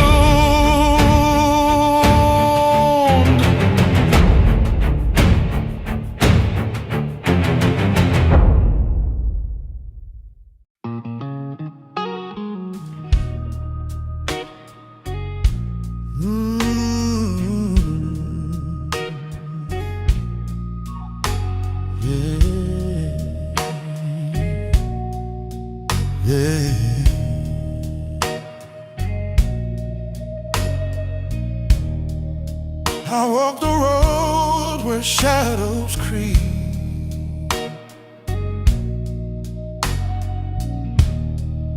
The air was thick, the silence deep.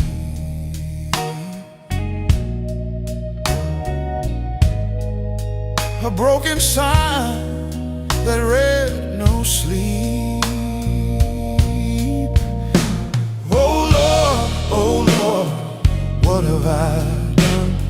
Running from the moon, hiding from the sun. Oh Lord, I can't outrun the dust of heaven.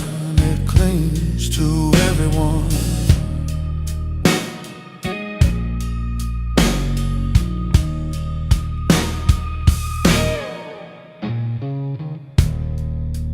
Preacher's voice called through the haze.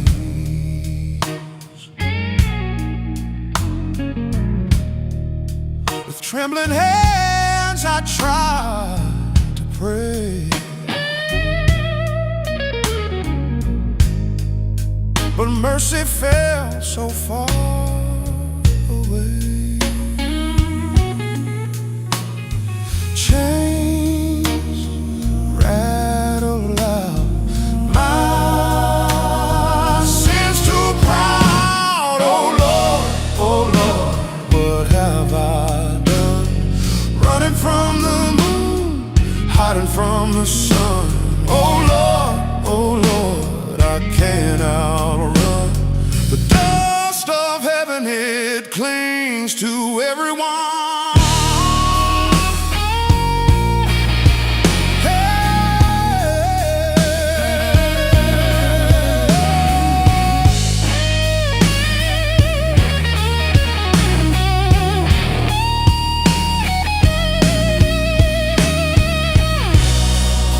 The organ hums a mournful tune.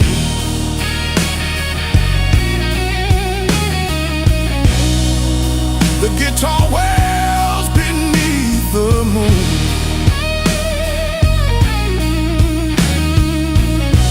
Three voices rise like fire and bloom. Oh Lord. Oh Lord, oh Lord.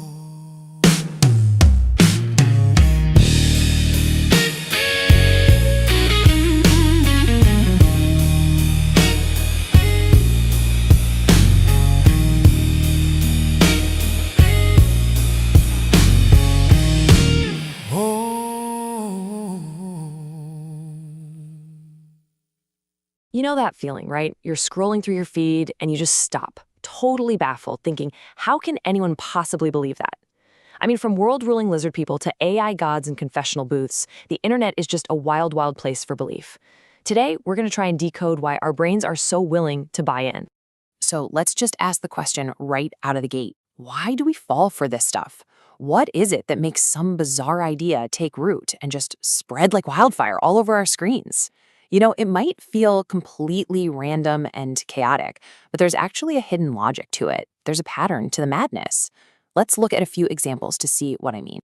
All right, first up, an absolute classic. The idea that the world's elite aren't even human, but are actually shape-shifting, blood-drinking reptiles from space.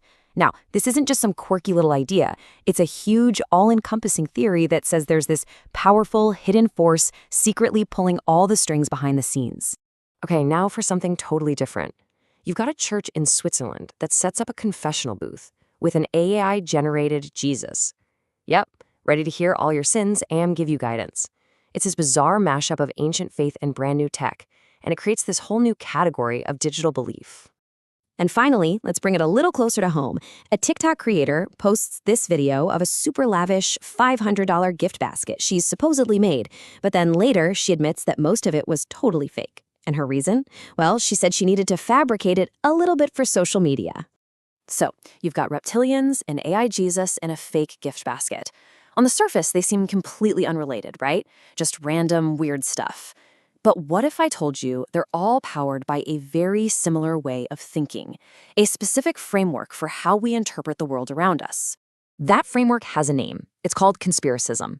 And the absolute key here is that it's not about any single belief. It's a mindset.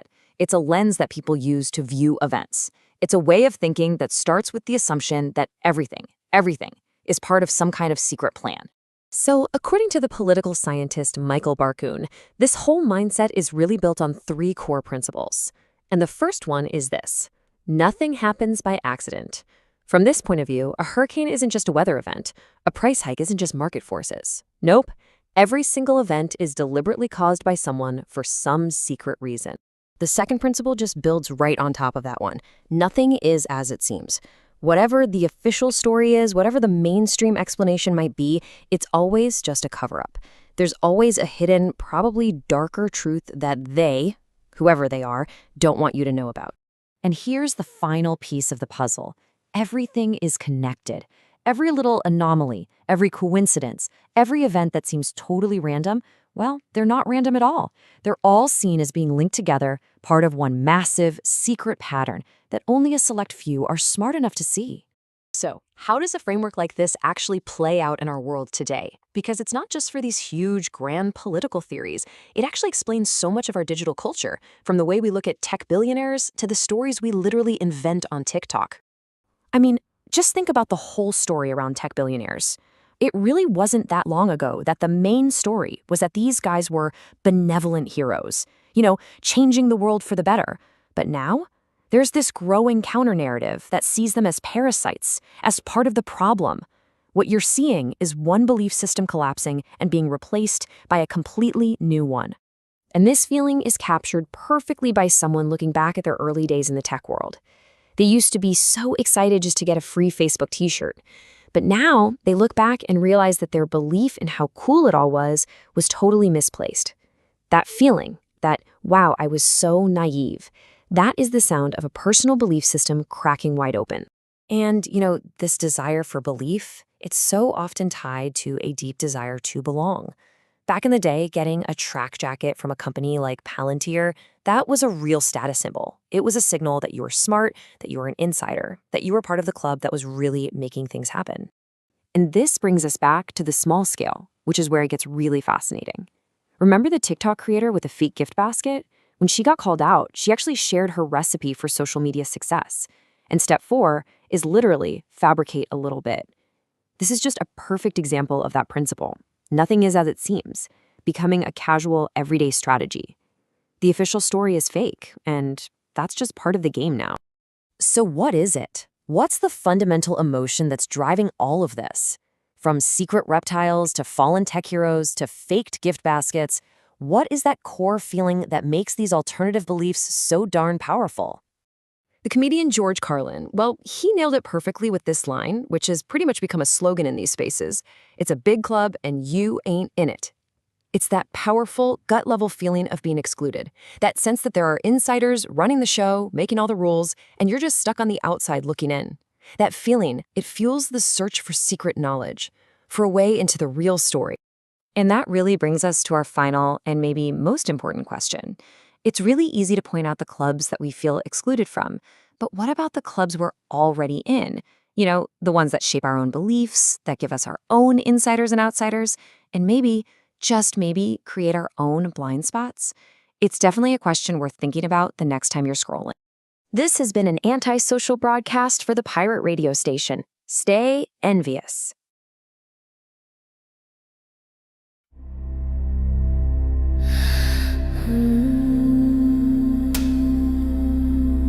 Come close, sisters. Let me tell you of a captain who sailed the night on nothing but breath, courage, and a whisper of signal.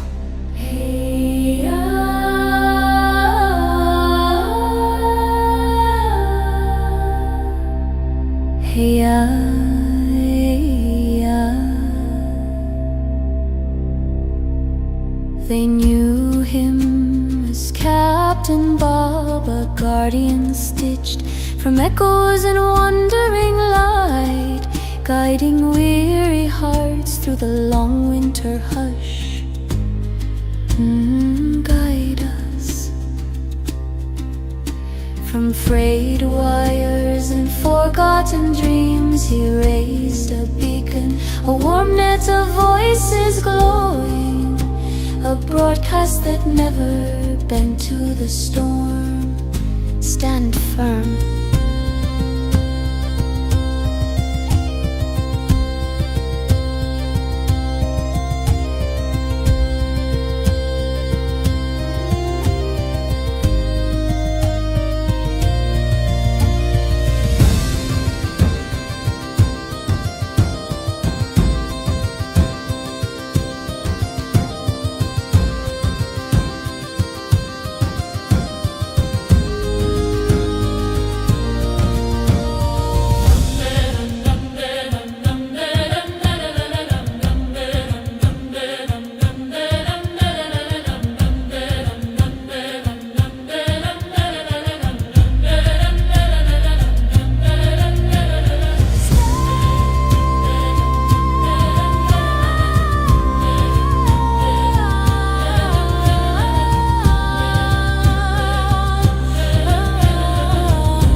Listen well, his signal still keeps watch.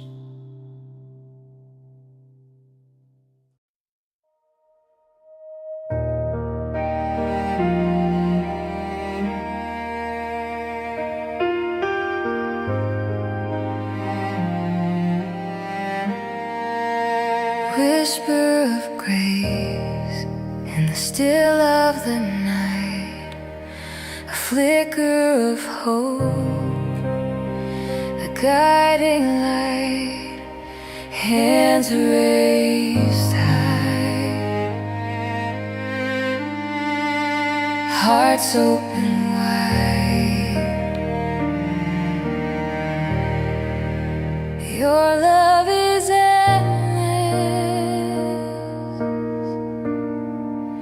your mercy boundless.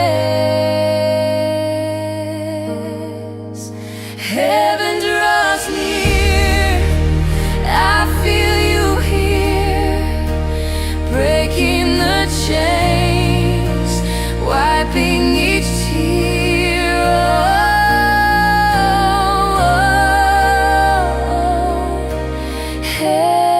Heaven draws near.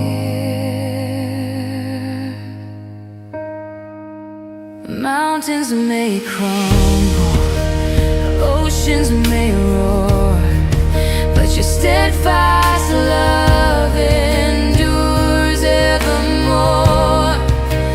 Through every storm, you are my shore.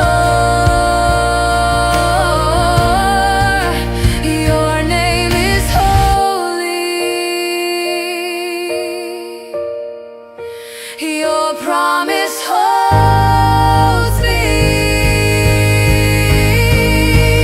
Heaven draws near, I feel you here, breaking the chains, wiping each tear.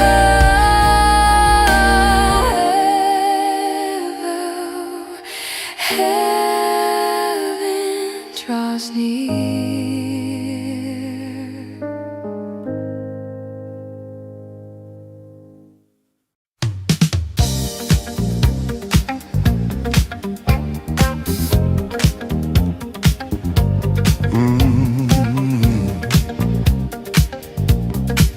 Midnight's breathing now, signals warm. Let me tell you about a captain who rides the night air.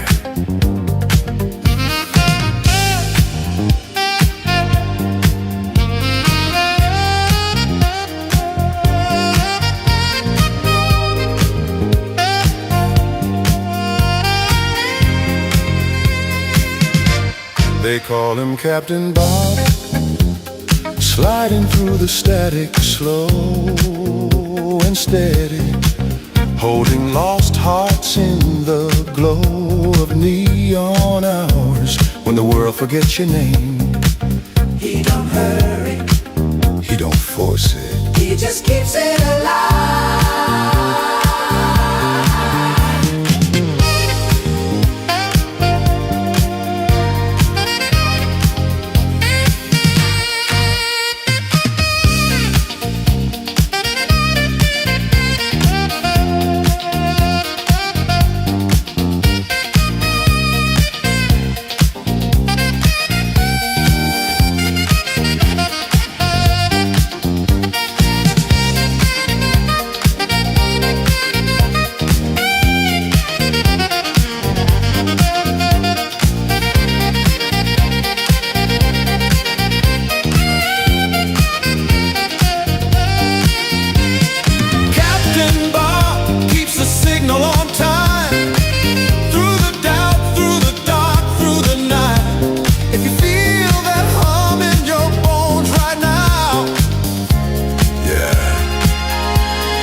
stay tuned.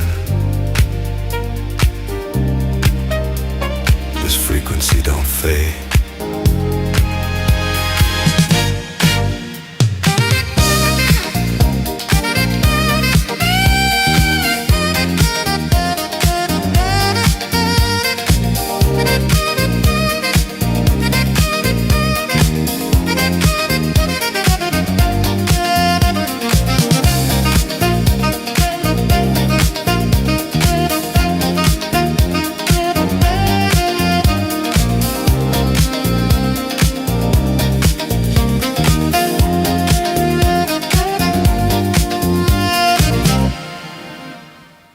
Have you ever left a doctor's appointment and just felt completely unheard?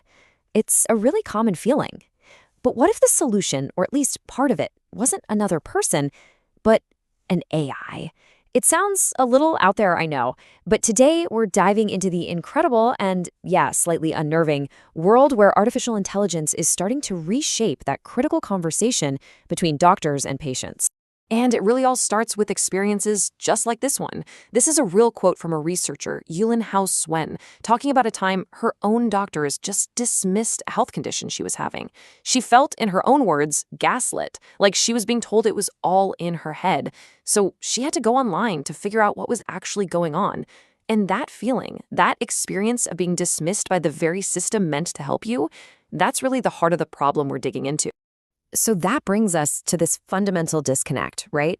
There's this huge gap between the official medical record and what a patient is actually living through. Think about it. Over here, you've got the official clinical records. They're structured, they're formal, they're full of codes, but they often miss the full story. And then over here, you've got the real, raw conversations people are having online, on Reddit, on forums, you name it. This is where the truth often lives. You get the honest, emotional, super detailed experiences that just don't fit into a doctor's neatly coded note. Okay, so how in the world do we bridge that gap? Well, this is where the tech comes in. AI is now being used to listen in on these gigantic online conversations, trying to find the crucial signals that are hidden in all that noise. And the key here is understanding what researchers call unstructured data. And trust me, it's not neat and tidy like a spreadsheet. It's the total chaos of real life, right? It's messy text, it's memes, it's slang, it's podcasts and videos. AI models are now being trained on billions of these examples, and they're learning to decode all of it, the context, the feelings, the meaning, in a way that old school systems just could never, ever do. And check this out. This is a perfect example of how powerful this can be. Researchers took the official electronic health record data, the EHR data, on menopause, and they compared it to conversations happening on Reddit. And what did they find? They didn't line up at all. The online chats revealed this massive gap in what the clinical records were actually capturing about women's real-life symptoms and experiences. All right, so we've established that AI can listen, but can it do more than that? Can it actually participate in the conversation? This is where we get into the really surprising stuff about AI and empathy. I mean, that's a wild question, isn't it? It sounds like something straight out of a sci-fi movie. But you know what? The answer, based on some pretty solid research, might just blow your mind. So in this really fascinating study, they gave patient questions to two groups, real doctors and a generative AI. When the answers came back, they had a panel rate them. And get this, the AI's answers were rated as significantly more empathetic. Now, why is that? It's not because the AI's feeling anything, of course not. But think about it. Unlike a busy doctor juggling a million things, the AI is tireless.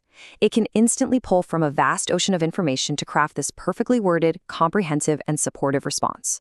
It communicates empathy in a way that we as humans perceive as totally genuine. Now, all of this sounds amazing, right? It sounds incredibly promising. But before we get too carried away, we have to slam on the brakes and talk about the other side of this coin. And that's the immense, absolutely non-negotiable risk of getting things wrong in medicine. Just look at that number, 99%. In almost any other part of your life, that's an A+. That's an incredible success rate. But in healthcare, well, as we're about to see, 99% is a complete and total catastrophe. This is what's known as the airline analogy, and man, is it powerful. So there are about 70,000 flights every single day. If the airline industry was only 99% accurate, that would mean 700 plane crashes a day.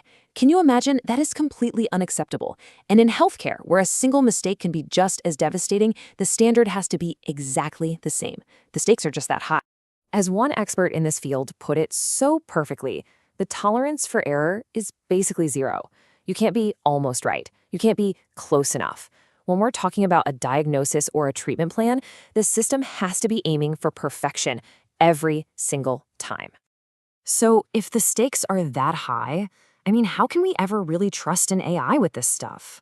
The answer isn't to get rid of the AI. It's to completely redesign how humans and technology work together. And the key concept here, the term you need to know, is a semi-autonomous system. This is not about AI replacing doctors. Let's be super clear on that. It's about AI assisting them. It's a system where a human expert, a doctor, a nurse, whoever, is required to review and sign off on any critical step before any final decision is made. So what does that actually look like? Well, imagine a patient message comes into the system. The AI can instantly draft a reply, it can pull up all the relevant parts of that patient's chart, and it can even flag potential concerns for the doctor. But, and this is the crucial part, nothing goes back to that patient until a human expert has reviewed every single piece of it. The clinician verifies it, makes sure it's medically sound, adds their own judgment, and only then do they hit send. The AI is doing the heavy lifting, but the human is making that final accountable decision. So let's just quickly recap where we've been. We started with this very real, very human problem of patients feeling unheard. Then we saw how AI can listen at an incredible scale and even respond with what feels like real empathy. But then we had to confront the massive stakes involved, where 99% accuracy is a total failure. And that led us to the solution, these human-in-the-loop systems, which provide that essential safeguard, not to replace our doctors, but to make them even better. And that really leaves us with this one big question to chew on. AI is becoming a co-pilot in our healthcare journey. There's no doubt about it. It has this incredible potential to make us all feel more heard, more connected. But as we embrace that, the real challenge is going to be designing systems that never, ever lose sight of that absolute need for human accountability. How we strike that balance. That might be one of the most important questions of our time. This has been an Antisocial Broadcast for the Pirate Radio Station. Stay envious. This is Captain Bob, coming through the frost and the static. While the world rushes toward rapt promises and forced smiles, this signal slows things down. Christmas isn't louder here, it's warmer. You're listening to the Antisocial Broadcast channel. Stay close. For education and entertainment only, not to be taken seriously. All right, let's dive right in. We're going to talk about a massive shift that's happening right now, pretty much under our feet. The whole idea of what a career even is, well, it's changing, and AI is hitting the accelerator. This quote, man, it just cuts right to the heart of it, doesn't it? That stable, predictable career path, the one our parents and grandparents knew, it's kind of just evaporating. The whole promise of a job for life is being replaced by something way, way more uncertain. For about a decade now, the gig economy has really been the tip of the spear on this. It was the first thing that really started to chip away at the old 9-to-5 model. You could say it was the first major tremor before the big earthquake. But what started as a way to make some extra cash on the side, it's now at the center of a much, much bigger conversation.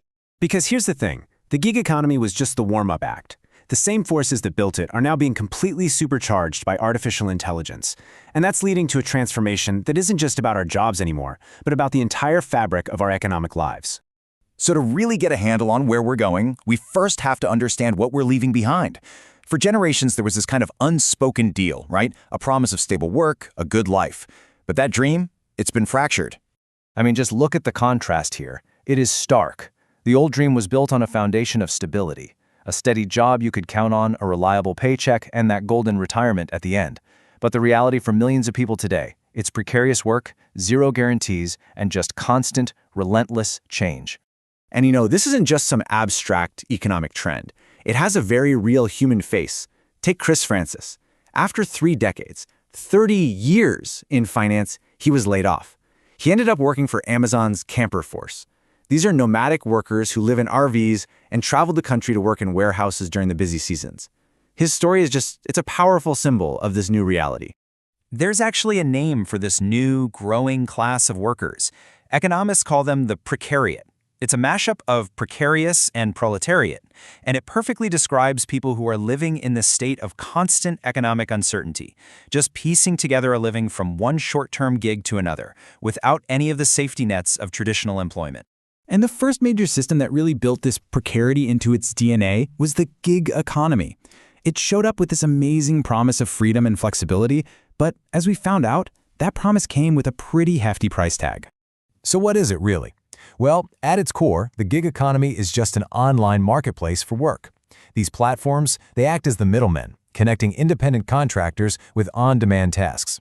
And in doing so, they completely blew up the traditional relationship between a worker and their employer. The trade-off is pretty clear, right? On one side, the appeal is obvious. You get to be your own boss, you set your own schedule, sounds great. But the flip side is, you're totally on your own. No health insurance, no retirement plan, and absolutely no guaranteed paycheck. It's freedom, for sure, but it's a freedom without a safety net.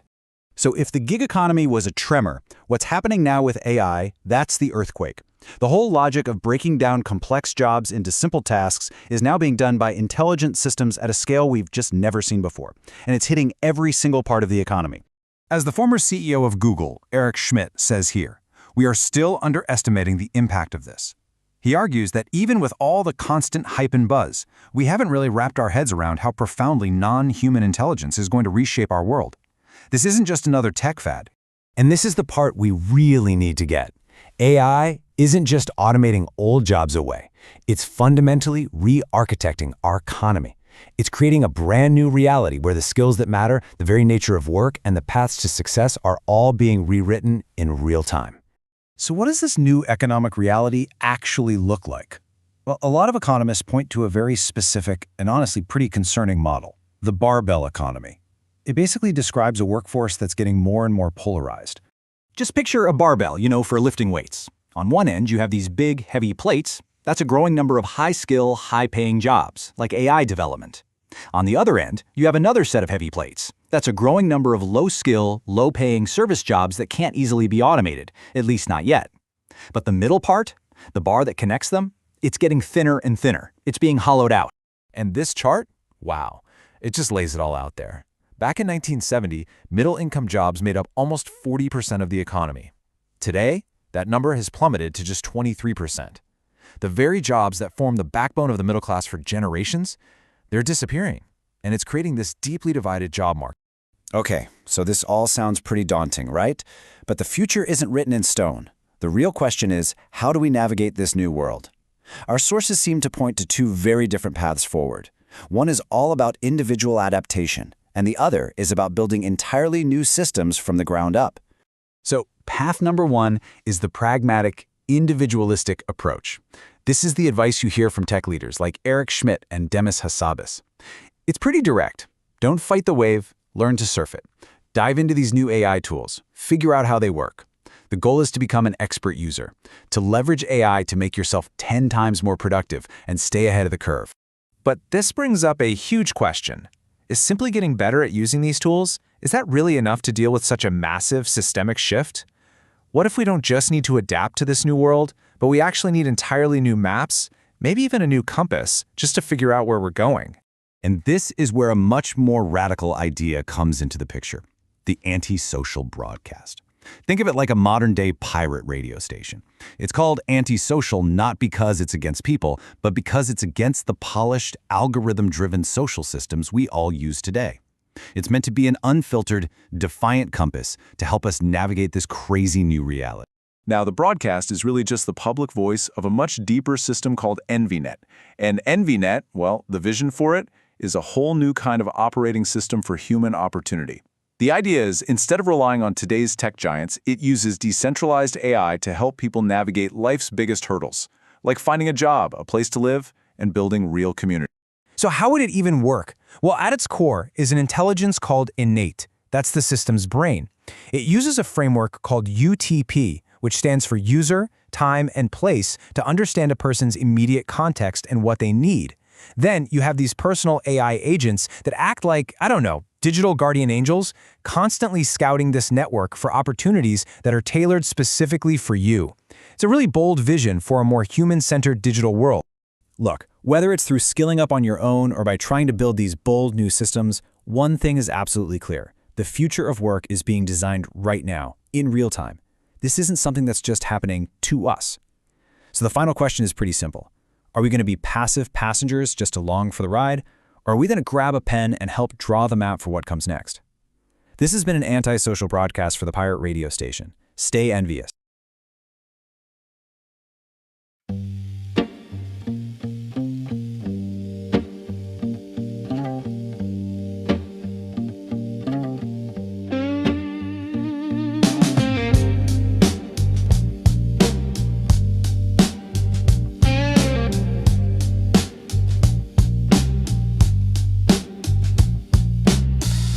Neon whispers in the alley's ear.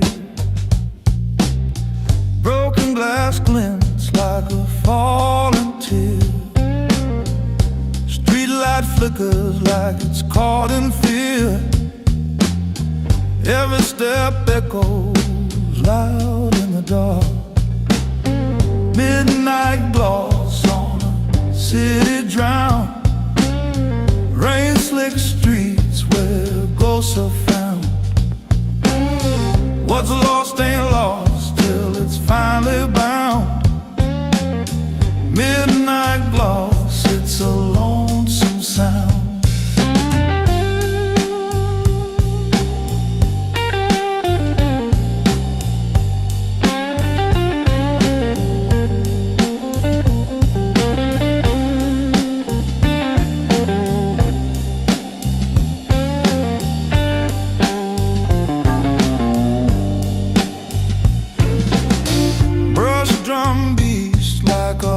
That stalls. Guitar wails like it's climbing wall. Hammond hums as the shadow crawls. Lonely tunes in the echoing hall. Do you hear it? Do you hear it now? The silence sings but it don't know how. Midnight gloss on a city drown. Rain slick streets where ghosts are found. What's lost ain't lost till it's finally bound. Midnight gloss, it's a lonesome sound. Hollow footsteps, whispering lies. Windows watching with half-closed eyes. Rain keeps secrets the pavement denies. But the truth is written in the sky.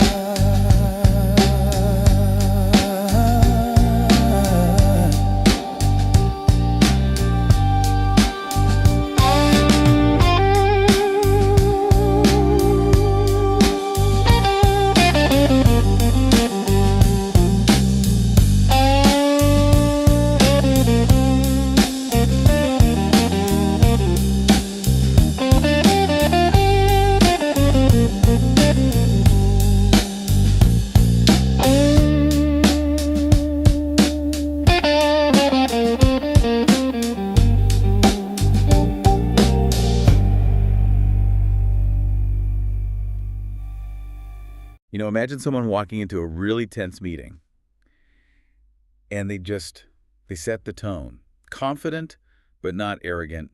Generous, but, not a pushover. Brave, but smart about it. Right. They just seem to have mastered this art of being a good person. It's incredibly complex. It really is. And that ideal, that's kind of the heart of what we're digging into today, isn't it? Yeah. Virtue theory. Exactly. And what's so striking about it, particularly with Aristotle, is that it's not about a list of rules. No, do this, don't do that guidebook. Okay, yeah, let's jump right in there. Yeah. Our sources, philosophy crash courses, some really detailed historical stuff on thinkers from Zeno to Aquinas. They all point to this big shift. Instead of asking what's the right action, it's what kind of person should I be? The idea is if you cultivate a good character, the right actions will naturally follow, almost effortlessly. And that's our mission for this deep dive, right? Trying to figure out how we actually get to that point, that flow. It's like ethical self-sculpting, in a way. Aristotle's big idea was that humans have this inherent nature, a purpose, a telos. And fulfilling that purpose leads to the ultimate goal, flourishing. Flourishing. Eudaimonia. I always hesitate with that word because translating it as just happiness feels, well, wrong. Too simple. You're absolutely right. A life well lived or human flourishing gets much closer. And it's crucial to understand eudaimonia isn't about kicking back with cupcakes and rainbows. No. No, it's about striving, pushing your limits. It's that deep satisfaction you get from, earning it through continuous effort and improvement. It's active. Constant effort then. And Aristotle ties this back to our proper functioning, that we have a function like a tool does. Precisely. Like a knife's function is to cut, he argued. Humans have a function too. Being the rational animal, using reason, and also being the social animal, getting along with others. Yeah. It's about being healthy, yes, but also about thinking and cooperating well. So using reason effectively and being a functional part of society, that's the road to eudaimonia. Our sources do mention this influenced later thinkers, like Aquinas with natural law, though Aristotle kept it strictly about nature, Not about God's plan, no. He was observing what makes humans thrive as humans. It's an ethics based on, human nature itself. Okay, conceptually that tracks. Right. Aim for flourishing by fulfilling our function. But here's where I always get a bit stuck, and I bet you listening might feel this too. How do we know what's virtuous?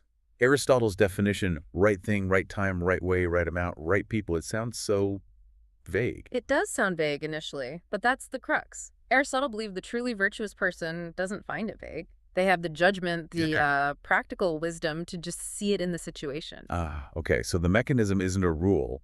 It's this practical wisdom guiding us to the golden mean. The famous sweet spot. Exactly. Virtue is always the midpoint. It avoids two extremes, two vices, having too little of a quality, deficiency, and having too much excess. Okay, let's make that concrete. Courage. We usually think, be bold. But under the golden mean, courage is the middle ground between cowardice. Cowardice, the deficiency, yes. Yeah. And recklessness, the excess. Right.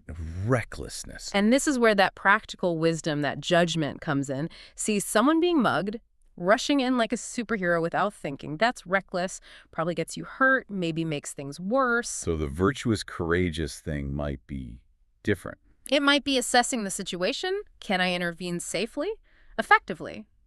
Maybe the truly courageous act, the mean, is actually calling for help from a safe distance. It depends entirely on the context and your capabilities. Knowing your limits is part of it. Wow. Okay. So courage is more about assessment and control than just blind action. I like how our sources applied this to honesty, too. You can be deficient, not speaking up when needed. Or you can have the excess brutal honesty, which is often just cruelty, isn't it? Yeah, totally. The virtuous person knows when to keep quiet, maybe, about that zit your friend definitely already sees, but also knows how to deliver a hard truth constructively when it is necessary. It's about tact and timing. And generosity. Yeah. That one feels really tricky with the main. Stinginess is the obvious lack, but too much. Extravagance. Exactly. Giving away your rent money to buy drinks for everyone. That's not virtuous generosity. That's, poor judgment. Or worse, giving something harmful like drugs to an addict. That's clearly not generous in any meaningful sense. It requires real wisdom. Giving the right thing, right amount, right person, right time. It's like a constant high-stakes balancing act. It really is. So if the answer isn't a rule book, but this practical wisdom, this sort of street smarts for the soul, how on earth do you get it? Well, Aristotle was very clear on this. It's a skill. You learn it like you learn carpentry or cooking, not from books primarily. Okay. You learn through habituation. Doing the virtuous thing again and again, even if it feels unnatural at first, eventually it becomes ingrained, second nature. And how do you even start if you don't know what the virtuous thing is yet? Emulation. Find someone who seems to embody the virtue you want, a moral exemplar. A role model. Exactly, and you copy them. Aristotle believed we're naturally inclined to recognize and mimic excellence.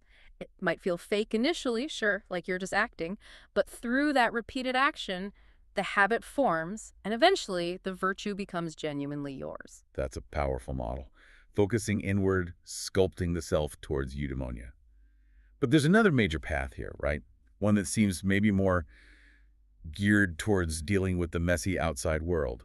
Stoicism. Yes, Stoicism, a parallel path but with a distinctly pragmatic flavor. It really starts around 300 BCE in Athens with Zeno of Cyprus. The shipwreck guy. That's the one. Lost everything in a shipwreck, turned to philosophy.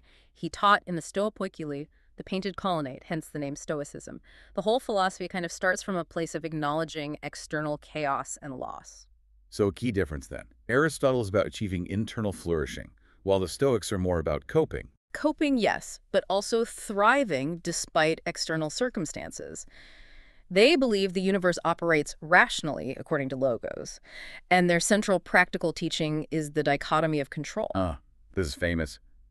You can't control what happens to you. Exactly. You can't control the storm, the economy, what other people think or do.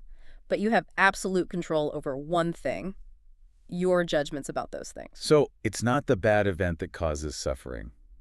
It's my reaction, my irrational judgment about it. Precisely. That's the Stoic tea. If you accept what you can't change and focus only on managing your internal judgments, you can achieve tranquility, or ataraxia. And they channeled this self-improvement through specific virtues too, didn't they? Yes, 4 cardinal virtues, really geared towards navigating the world as it is. Okay, what are they? First, practical wisdom, very much like Aristotle's idea, calmly navigating complexity. Second, temperance, self-control, moderation. Third, justice, fairness towards others, recognizing shared humanity, even with those who wrong you. Even wrongdoers. That's tough. It is. And fourth, courage. But for Stoics, courage wasn't just battlefield bravery. Seneca famously said, sometimes even to live is an act of courage. Meaning facing the daily grind, the mundane hardships, the difficult situations with integrity and a clear head, mental fortitude.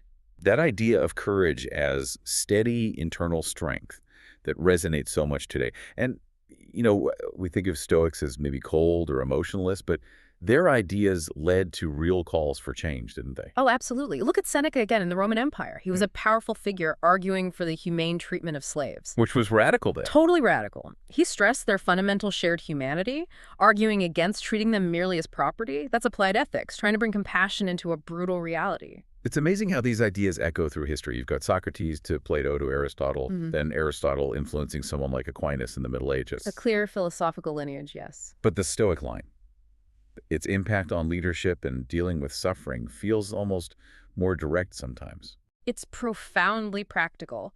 Think of Marcus Aurelius, the emperor, writing his meditations basically as a personal Stoic handbook to keep himself grounded while running an empire. Right, trying to maintain his own character amidst chaos. And then, centuries later, those same writings become a source of strength for Nelson Mandela during his 27 years in prison. I find that incredible. Mandela actually cited Stoicism. He did. He credited Stoic ideas, particularly from Aurelius, with helping him master his internal response to profound injustice, focusing on reconciliation, not bitterness, controlling his judgment when he couldn't control the external reality of prison. That's just wow. And the link to modern psychology seems so clear, too. Epictetus saying suffering comes from our judgments. It's the bedrock of cognitive behavioral therapy, essentially. Like REBT, rational emotive behavioral therapy. Exactly. REBT is all about identifying and challenging those irrational, self-defeating beliefs and judgments we attach to events. And think about Viktor Frankl's logotherapy, developed in concentration camps. Finding meaning, even in horror. Yes. Harnessing that one freedom you always possess. The power to choose your attitude, to find meaning. That's pure Stoic principle in action under the most extreme duress imaginable. So we've journeyed through these two really powerful yet distinct paths to mastering being a person. Aristotle's golden mean, striving for that effortless eudaimonia through character. And the Stoic path, focusing laser-like on controlling our judgments, cultivating those cardinal virtues to navigate a world we fundamentally don't control. Right. Two different lenses on virtue. But the common thread, the big takeaway from both seems to be this. The good life, the well-lived life, it isn't some final destination you arrive at and then relax. No, it's constant work. It's a process. Perpetual striving, conscious effort, always refining, always improving. You're never really done. Which brings us back to the beginning. If virtue is a skill learned through habit, starting with emulation, it really makes you stop and think. Who is that moral exemplar for you right now? Who could you start consciously copying today, even in small ways, to start building your own path towards that flourishing, well-lived life? This is not an emergency broadcast. Keep calm and stay tuned. That never truly sleeps. Where rain falls like a broken coat, and neon bleeds into every unspoken truth. Captain Captain Bob walked alone. He wasn't born for a world of metal skies and humming machines. But destiny isn't polite. It arrives like a glitch in the dark, whispering, "You're needed. Step forward." Bob listened, because even in a neon wasteland, a single voice can change the frequency. The street shimmered with holograms and ghosts of old transmissions. Antennas rose like steel skeletons, casting long shadows across wet concrete. Bob felt the pulse of the city, a heartbeat made of circuitry and rain. And somewhere deep inside the static, he recognized his calling. Not to rule, not to run, but to carry the last honest signal through a world drowning in noise. He climbed the tower that scraped the smog-heavy sky, each step glowing under neon red lights. Above him, drones drifted like metallic angels, their searchlights carving stories into the fog. Bob reached the top, placed his hand on the transmitter, as if greeting an old friend, and whispered, "We're not finished. Not yet." And the city listened. Electric wind howled across the rooftop. Circuits hummed away, and Bob smiled into the darkness. He knew the truth. Some rebellions don't need armies, just one clear voice. Oh, the city's glowing.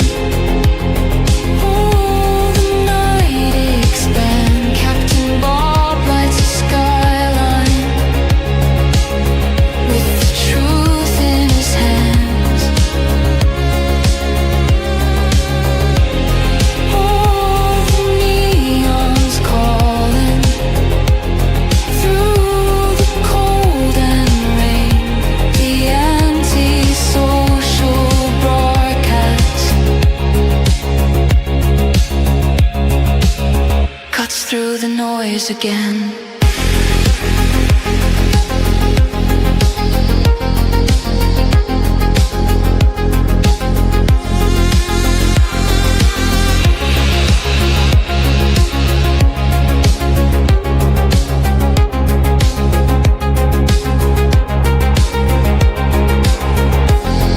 If you ever hear a signal rising above the neon rain,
Yeah.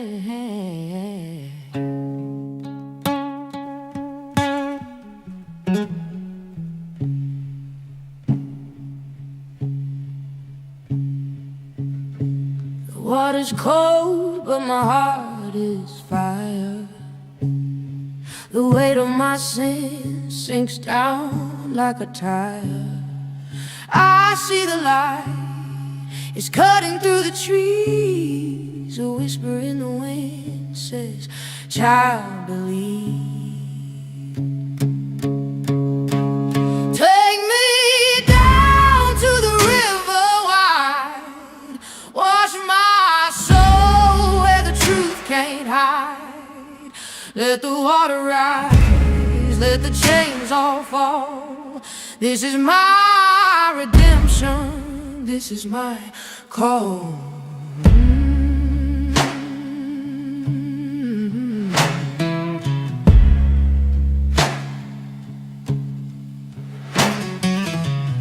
Mud on my knees, but my spirit flies. Clouds break open in the endless skies. I hear a hymn in the softest breeze. Mercy rolls like thunder through the willow trees. I was lost, now I'm found. Hear the hum of heaven's sound.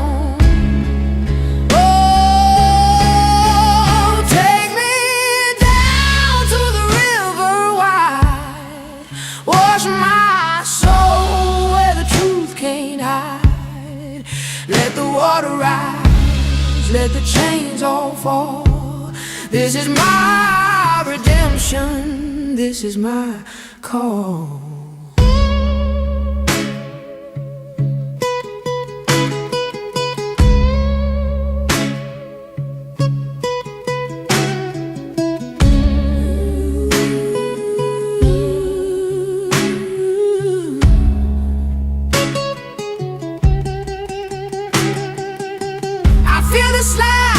Guitars cry, a congregation hums, their hands raised high. The river speaks, it knows my name. It drowns my past, it ends my shame.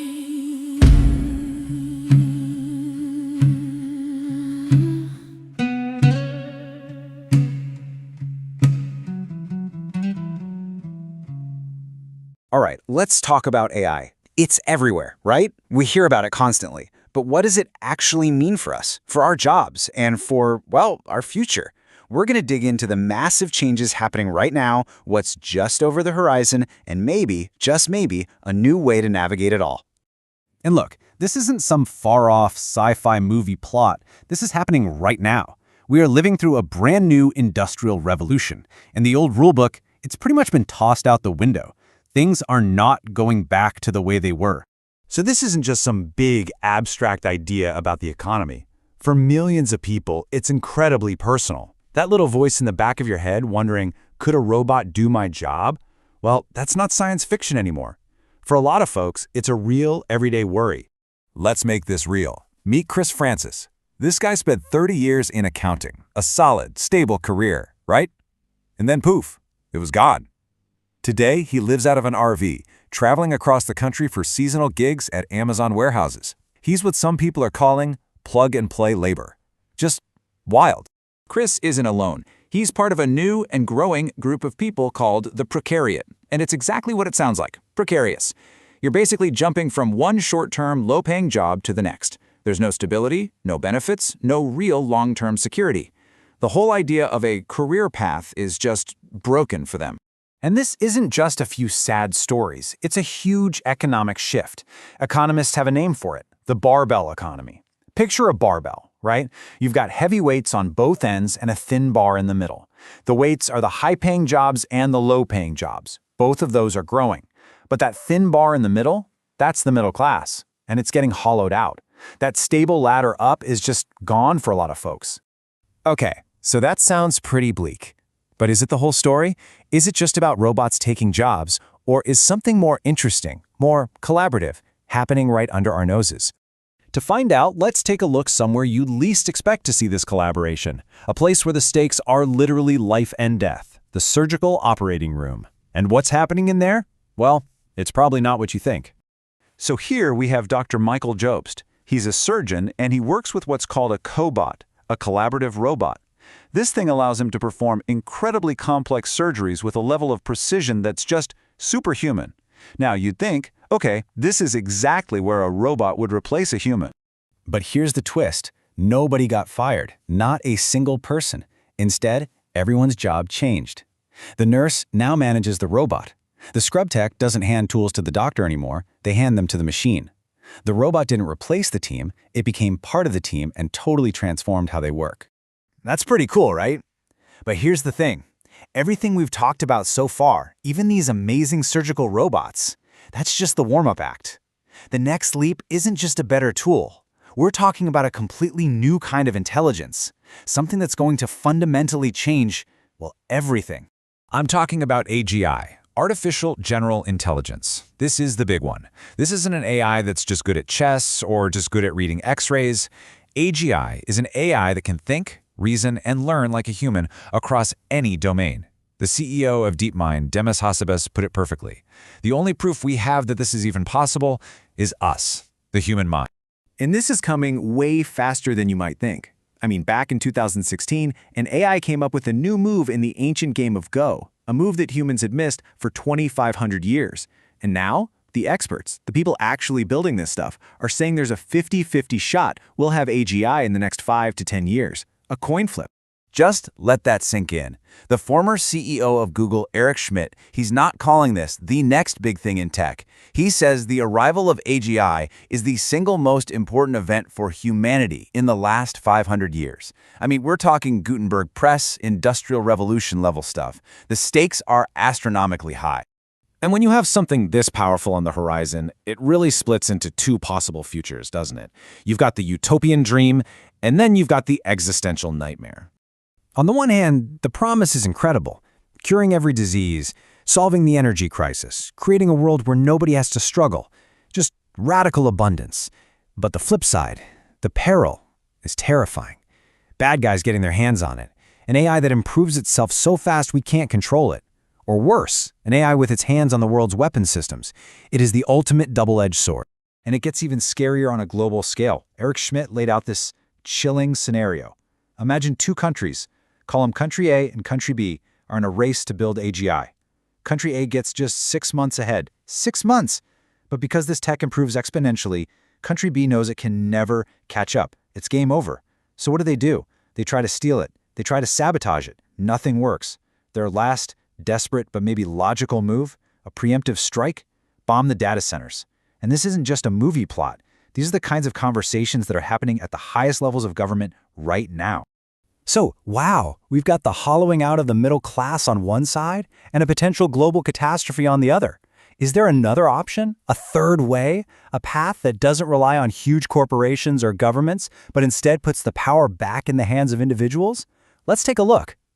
The revolution might not be televised. It sure as hell will be broadcast. I love that. It perfectly captures the spirit of this different approach. It's got this defiant counterculture vibe, you know? Like old school pirate radio, but totally updated for the world we're heading into. And the core of this idea is something called NVNet. Now, don't think of it as just another app on your phone. It's way bigger than that. Imagine a decentralized operating system for your life. The goal is to use all this crazy tech, AI, blockchain, to help you tackle the big stuff. Finding a job, a place to live, even building relationships. But the key is you're in control, not some giant tech company. So, how does it work? Well, it's got a few core parts. There's UTP, that stands for User, Time, Place. It's basically a way to map your life's journey on the blockchain, so it's secure and owned by you. Then there's the innate core, which is kind of the central brain of the whole network. And maybe the coolest part is you get your own AI agents. Think of them like little guardian angels, constantly out there looking for opportunities that are just right for you.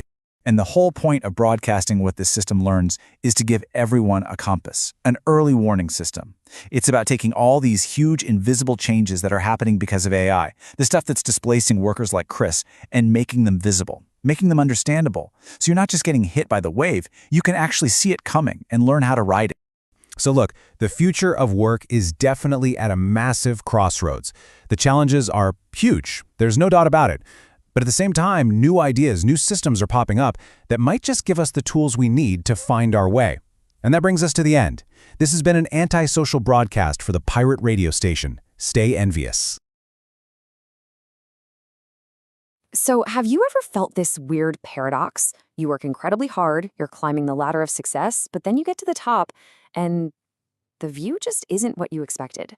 Well, in this explainer, we're going to dig into why that happens and how a blueprint that's over 2,000 years old might just hold the key to a much more fulfilling life. I mean, this question really hits home for a lot of people, right? You land the promotion, you crush the sales target, you cross that finish line, and for a second, it feels amazing. But then, almost right away, that feeling just vanishes, and you're already hunting for the next prize.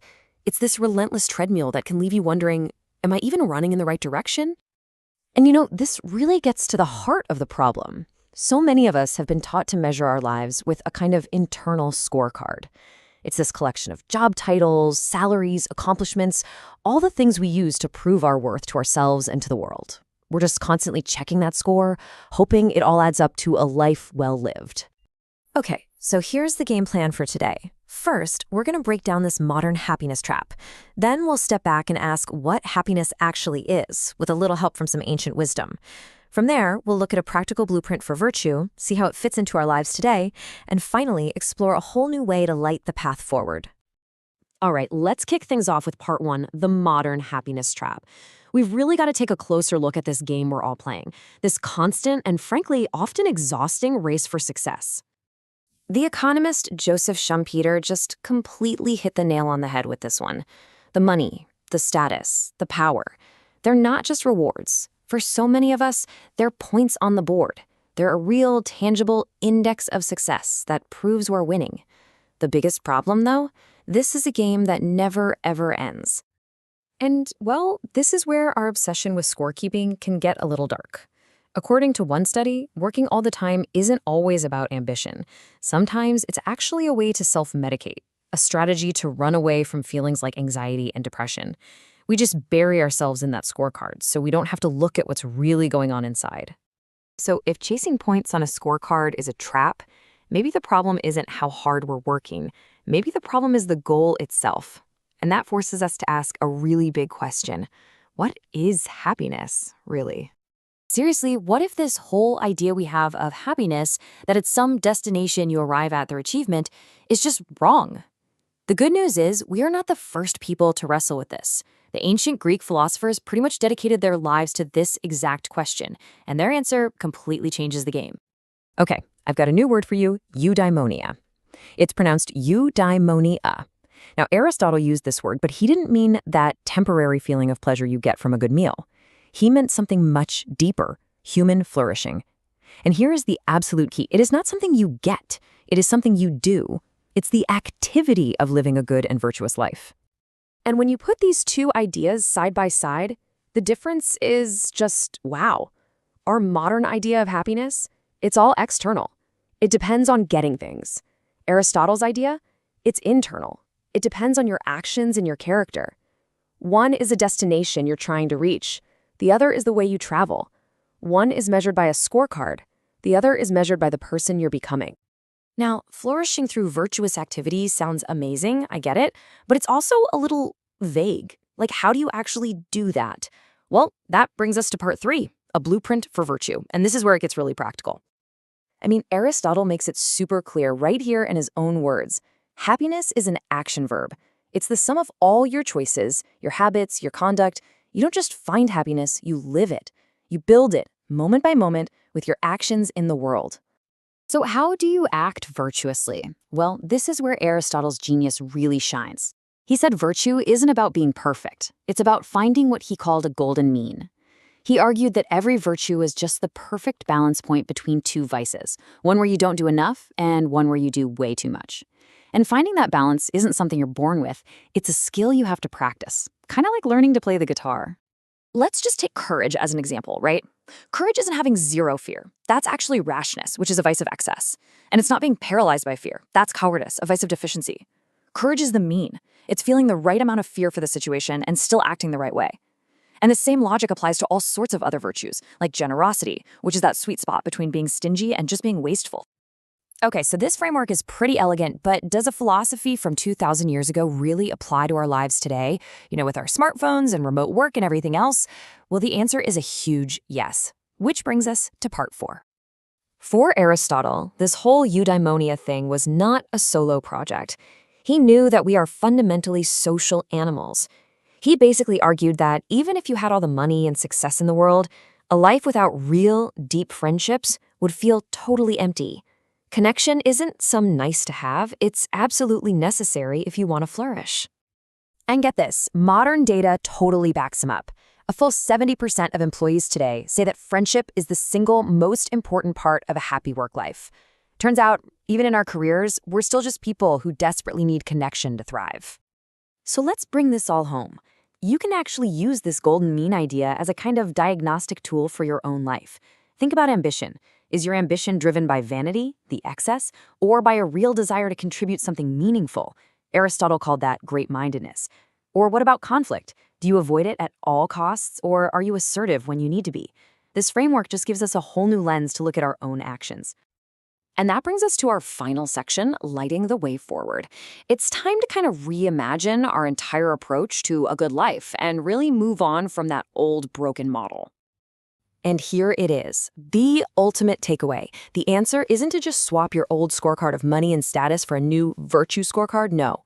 The goal is to get out of the score-keeping business altogether, to stop measuring your life and to just start living it. You've got modern thinkers like Arthur C. Brooks who are doing fantastic work, bringing this ancient wisdom into the 21st century. And a big part of their argument is that we need to fundamentally change the metaphors we use for our own lives and our own progress. And that shift leads us to a new, and I think much more beautiful, metaphor. Now this one comes from the Buddha, but it perfectly captures the spirit of eudaimonia. Instead of a scorecard, think of yourself as a light. Your purpose isn't to rack up points, but to illuminate, to make your own purpose clear, and to help light the way for others. And so that leaves us with one last question. A question to replace that old habit of always checking the score. What if, at the end of each day, instead of asking, how did I do or how did I score, you asked yourself, what light did I shine today? That one small shift in focus, well, it might just change everything.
James Bond. I mean, the name alone says it all, right? He's so much more than just a character. He's this global icon, the sharp tuxedo, basically holding up the entire pyramid of British culture. But here's the thing, the suave, indestructible hero that we all know and love, he's a myth, a really, really carefully constructed one. A fantasy that was born from some serious anxiety, national decline, and one man's very real life in the world of spies. So, you ready? Let's pull back the curtain on 007.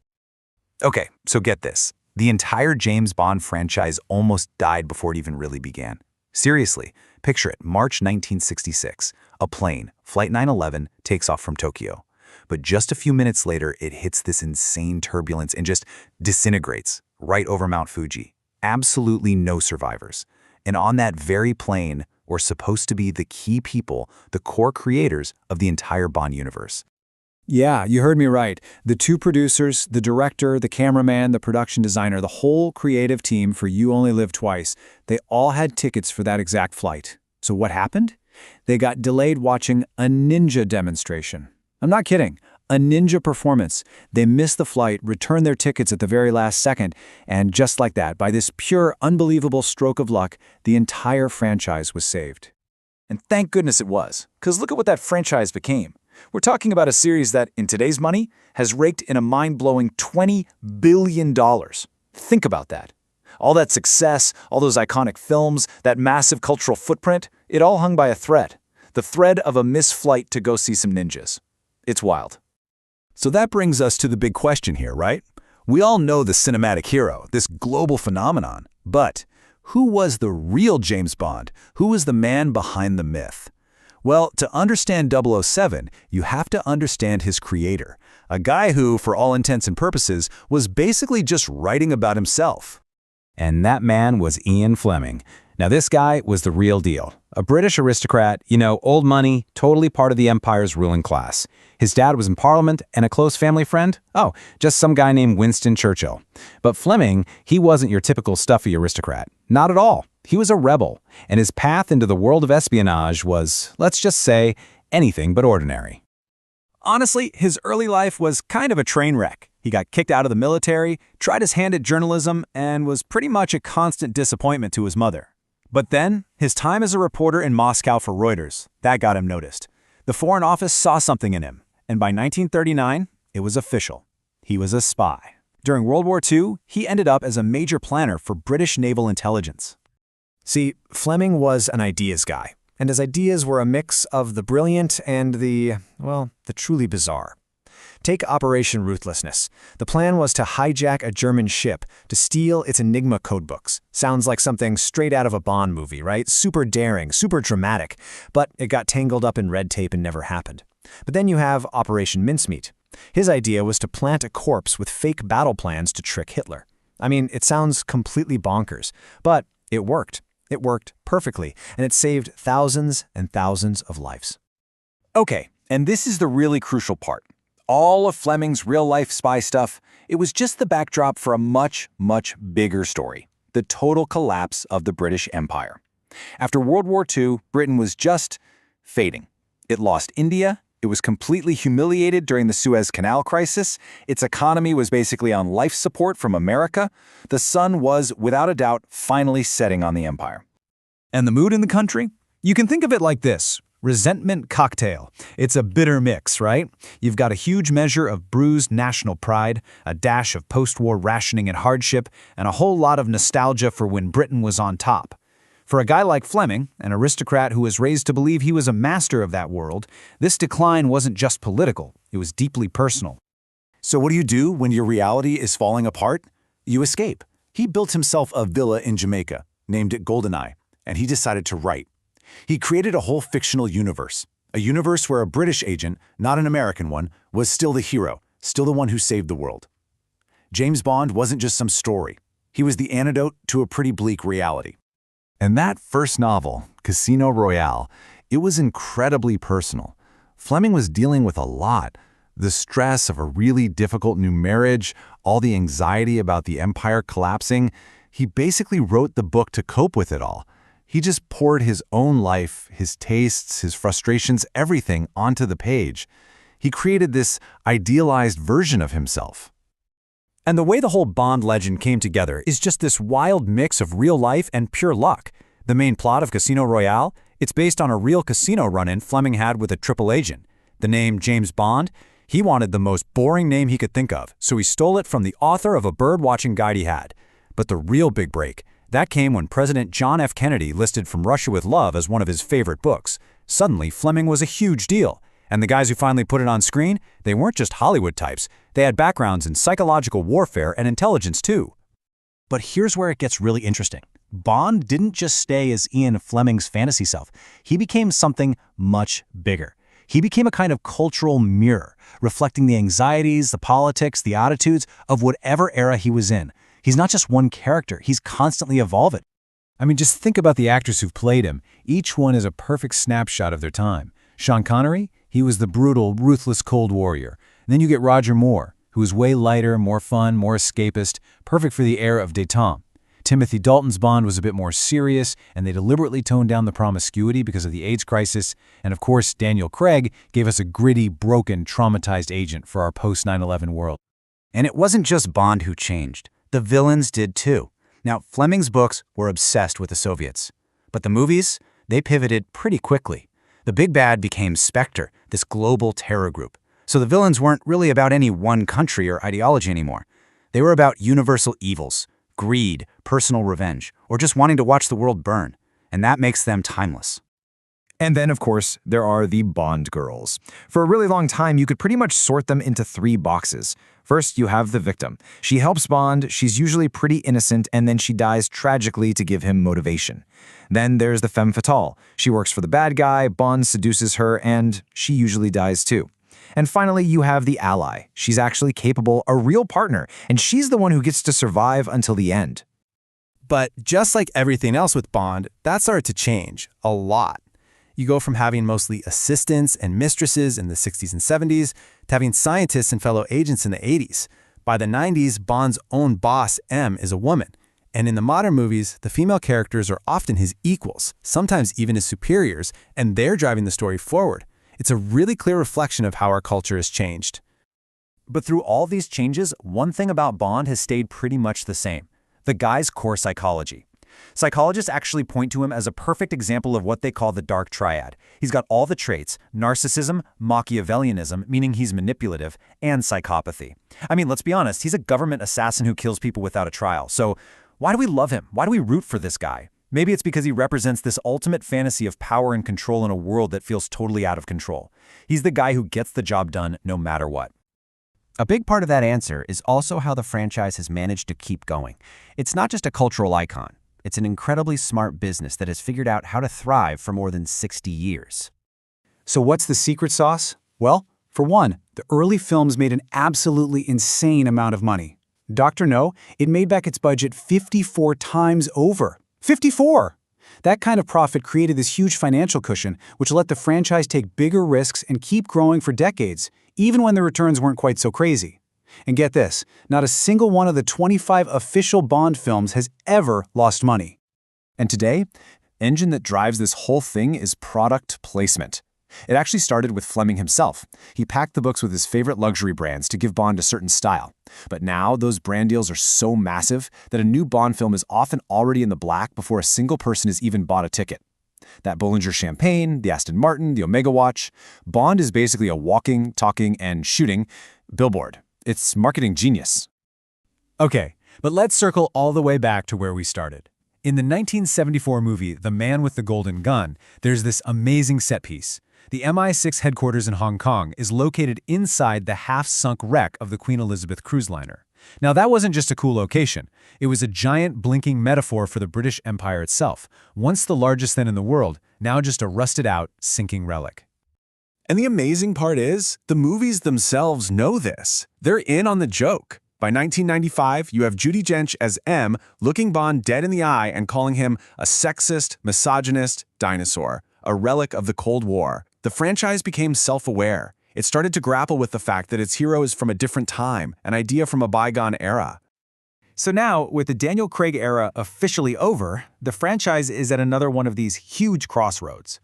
Bond has always been a mirror, right? He reflects our fears, our values, our biggest fantasies. So the real question isn't just who's going to be the next actor to play him.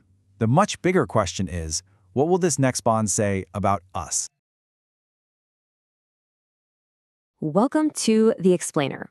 So today we're diving into the really wild and fast-changing role of AI in our most human moments.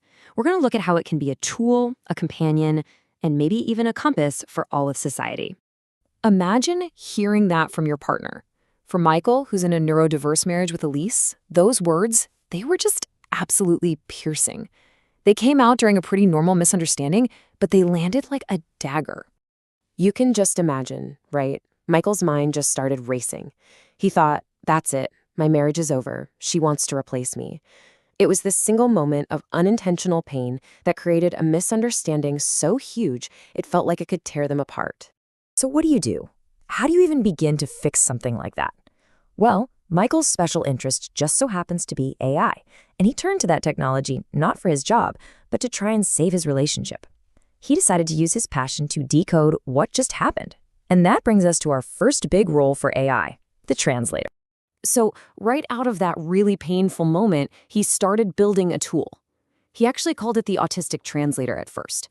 It was designed to be a bridge, a bridge between their two very different ways of seeing and communicating with the world. And this is where things get really incredible. The tool, which she later renamed the neurotranslator, completely reframed what was said. Michael put their argument into his AI, and what it gave back was, it was transformative. It translated Elisa's words not as a rejection of him, but as this desperate wish for connection, a cry for him to understand her.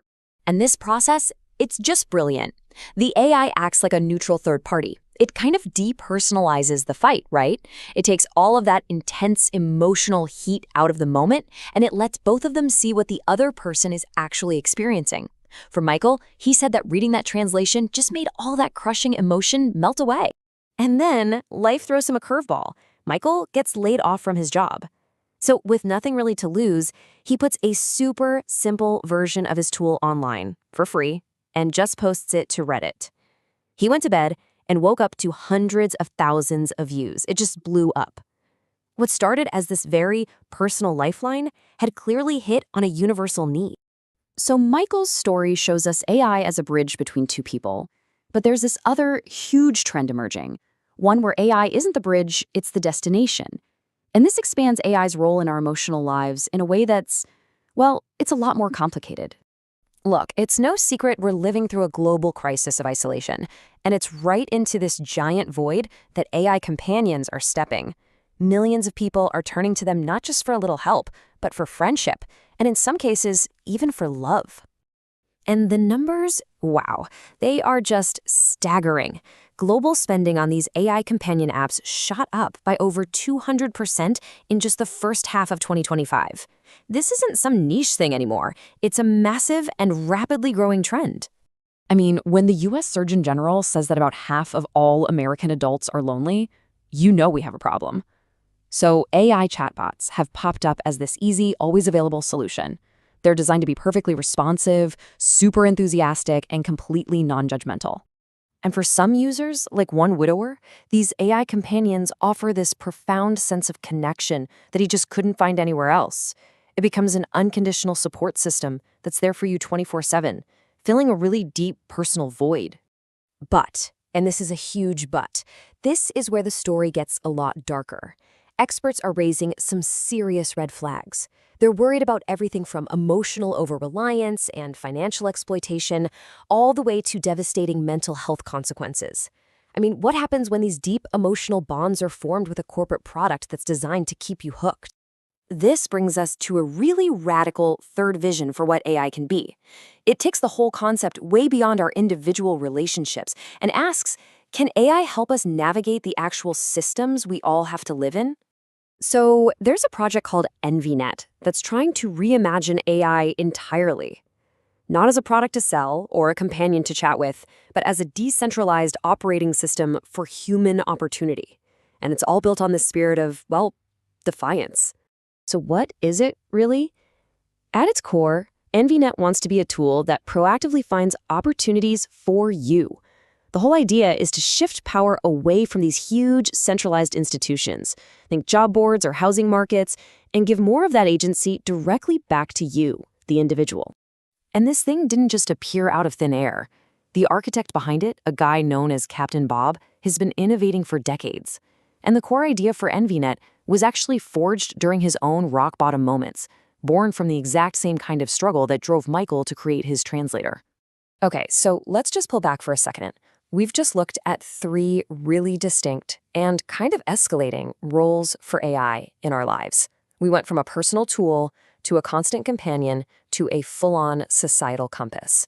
And each one comes with huge promise and pretty significant risk. So it really leaves us at a major crossroads. AI can be a tool to help us understand each other better, to bring us closer, or it can be a replacement for those relationships, which might just drive us further apart. Or it could be this massive system to guide society with consequences we can't even begin to predict yet. And that leads us to the ultimate question, doesn't it? The path we choose is going to depend way less on the technology itself and a lot more on the goals we give it. Are we using AI to get better at understanding each other, like Michael and Elise did? Or are we using it to build worlds where we don't have to? This has been an Antisocial Broadcast for the Pirate Radio Station. Stay envious.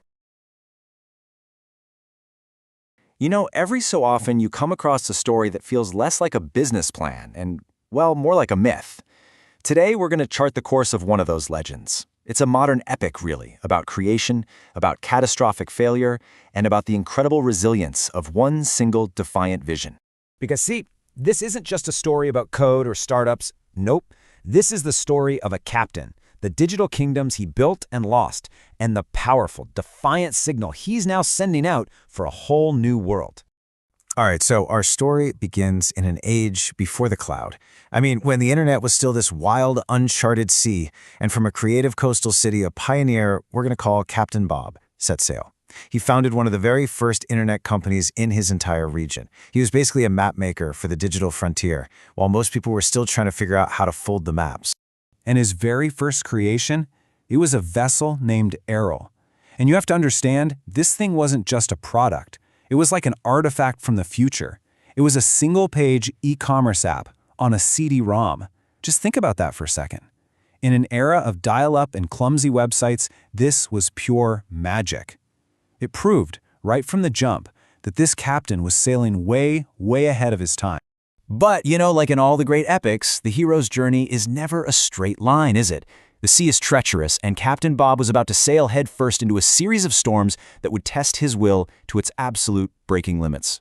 And the timeline of these trials, it was just relentless. First, back in 2000, you had the great dot-com storm that swept across the whole digital ocean.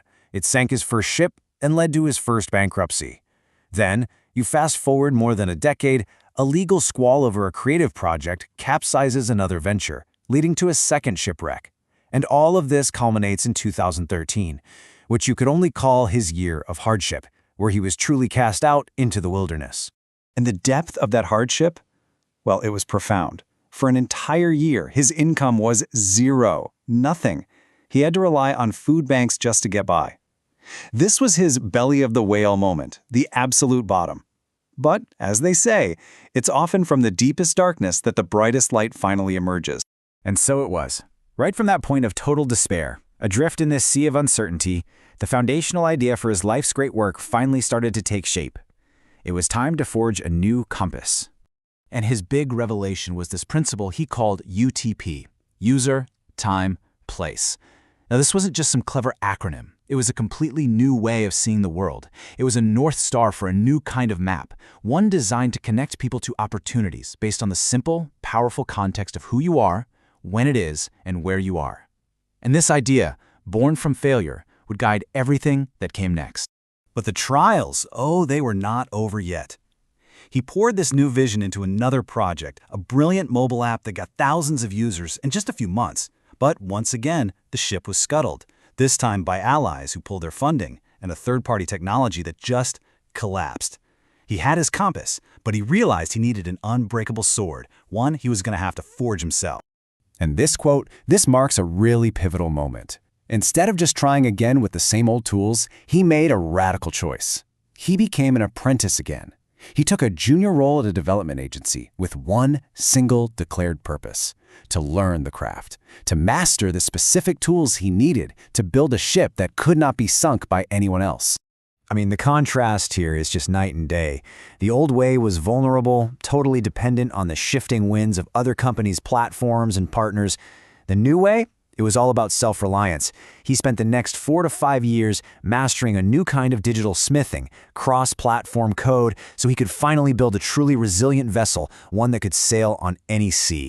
So with his new skills forged, the next chapter of his journey took a pretty unconventional turn. After this twist of fate involving a plane ticket, he didn't move to a new city, no. Instead, he got a boat, the Night Flyer, which became his home, his workshop, his roving fortress of development. And it was on this floating fortress that the final pieces started falling into place. A period of deep personal sacrifice as a family carer also became this time of quiet reflection. And as he was reflecting, the world finally caught up to his vision. Key technologies like AI and vector databases finally matured. All of a sudden, the magic he'd imagined decades ago was no longer a myth. It was reality. The timing was finally right. And EnvyNet, his complete vision, began its launch, right back in the same coastal city where this whole epic journey began. So, what is it? What is the ultimate creation born from this 2-decade-long odyssey? Well, it's not just a platform. It's a voice. It's a signal, broadcast from the digital ether. And it's called the Antisocial Broadcast channel. So what is it? Well, in essence, it's a modern pirate radio station. It is a defiant signal against all the sanitized noise of the modern web. And yeah, it's powered by the cutting-edge intelligence of AI, but, and this is the important part, it's guided by a raw, rebellious human spirit. It is designed from the ground up to be unpolished, unfiltered, and just unapologetically alive. Now, the philosophy here is so key. That name, antisocial, it's not anti-people, it's the exact opposite. It's a stance against the machine. You know, that algorithm-obsessed, perfectly curated world of traditional social media that demands you constantly engage with it. This channel is a flat-out refusal to play that game. It embraces the messy, beautiful imperfection of real, raw human expression. So how does this new world actually work? Well, it's built on 4 main pillars. First, you have these specialized nodes. Think of them as focused hubs for life's biggest quests, like finding a job or a home. Second, the N8 core, which is like the central nervous system connecting all these different parts of your life together. Third, that original compass, the UTP framework, using your context of user, time, and place to make it all relevant. And finally, AI agents, which act like your own personal guardian angels, tirelessly scouting for opportunities that are just for you. This powerful rephrasing of a classic idea, man, it just perfectly captures the spirit of this whole thing. In an age of algorithmically controlled feeds, maybe the most revolutionary act you can take is to seize the airwaves yourself. It's a declaration that the story of our future is not going to be curated for us. It's going to be broadcast by us, unfiltered and without compromise. And that brings this whole epic tale right back around to you. The journey of Captain Bob shows how a single, resilient vision can survive storms, shipwrecks, and years in the wilderness to finally broadcast its signal. So the question for you is, in a world that is just drowning in noise, what defiant signals are you listening for? What truths are just waiting to be heard? All right, let's talk fame in 2025. 2 very different empires are running the show. So, who's got more clout? The answer? Well, it's not simple. It shows 2 empires defining celebrity now. On one side, you have the digital creator. On the other, the Hollywood star. Let's break it down. First up, the creator empire. And these folks aren't just personalities, they're basically founders. And the money here? It's staggering. We're talking $853 million for the top 50 creators alone. And their audience? A combined 3.4 billion followers. Just let that number sink in. Power players like Mr. Beast are topping the charts with absolutely massive earnings. And it's way beyond just social media now. They're building studios and even selling out theaters. Okay, now let's flip to the other side, the Hollywood machine, a completely different rulebook. Here, popularity is all about fan page views on IMDb tied to huge studio projects. And that stardom is directly powered by the success of blockbusters seen all over the globe. It's a massive ecosystem. The global box office is projected to clear over $34 billion. But here's where it gets interesting. These 2 worlds, they're starting to collide. The lines are blurring. We're seeing creators jumping onto the big screen and even hitting the Broadway stage. I mean, look at this. From Amazon Prime shows to Broadway, creators are now mainstream players. But it's not a one-way street. Hollywood is definitely taking notes from the creators. Take Netflix's biggest movie ever. It won by engaging fans directly and just dominating pop culture. So, you've got two totally different ways to define success: direct earnings versus box office returns. And like the CEO says, the money is following the creators because they are the new media. So the future isn't one empire crushing the other. Nope, it's a merger. Which all raises a huge question. What does it even mean to be a star anymore?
mud on my boots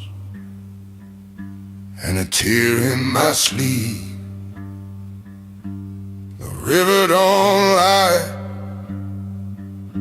but it sure can deceive.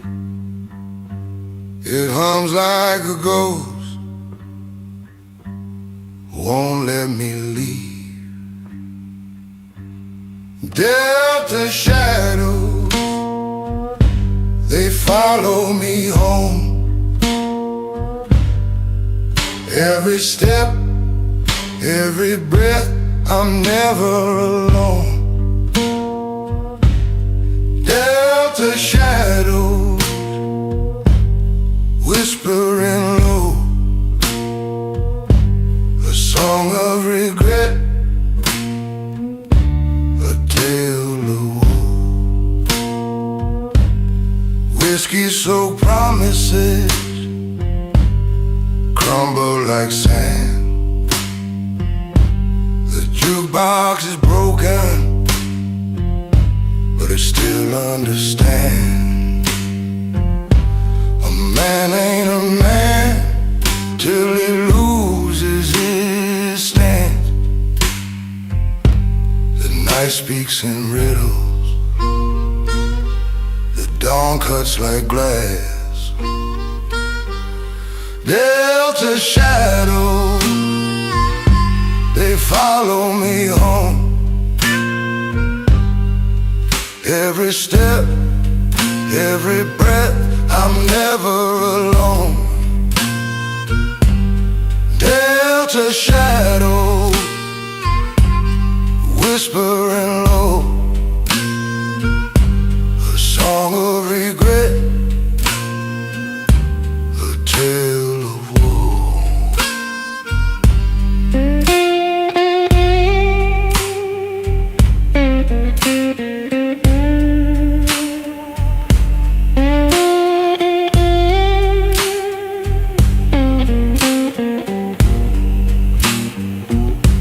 I've wrestled with silence, I've drowned in its scream.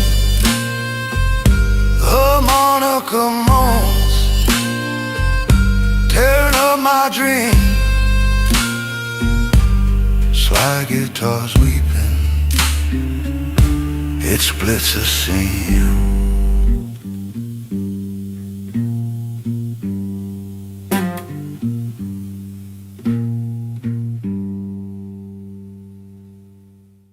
Some folks called it pirate radio. Said it was wild, unbound, sideways. But in truth,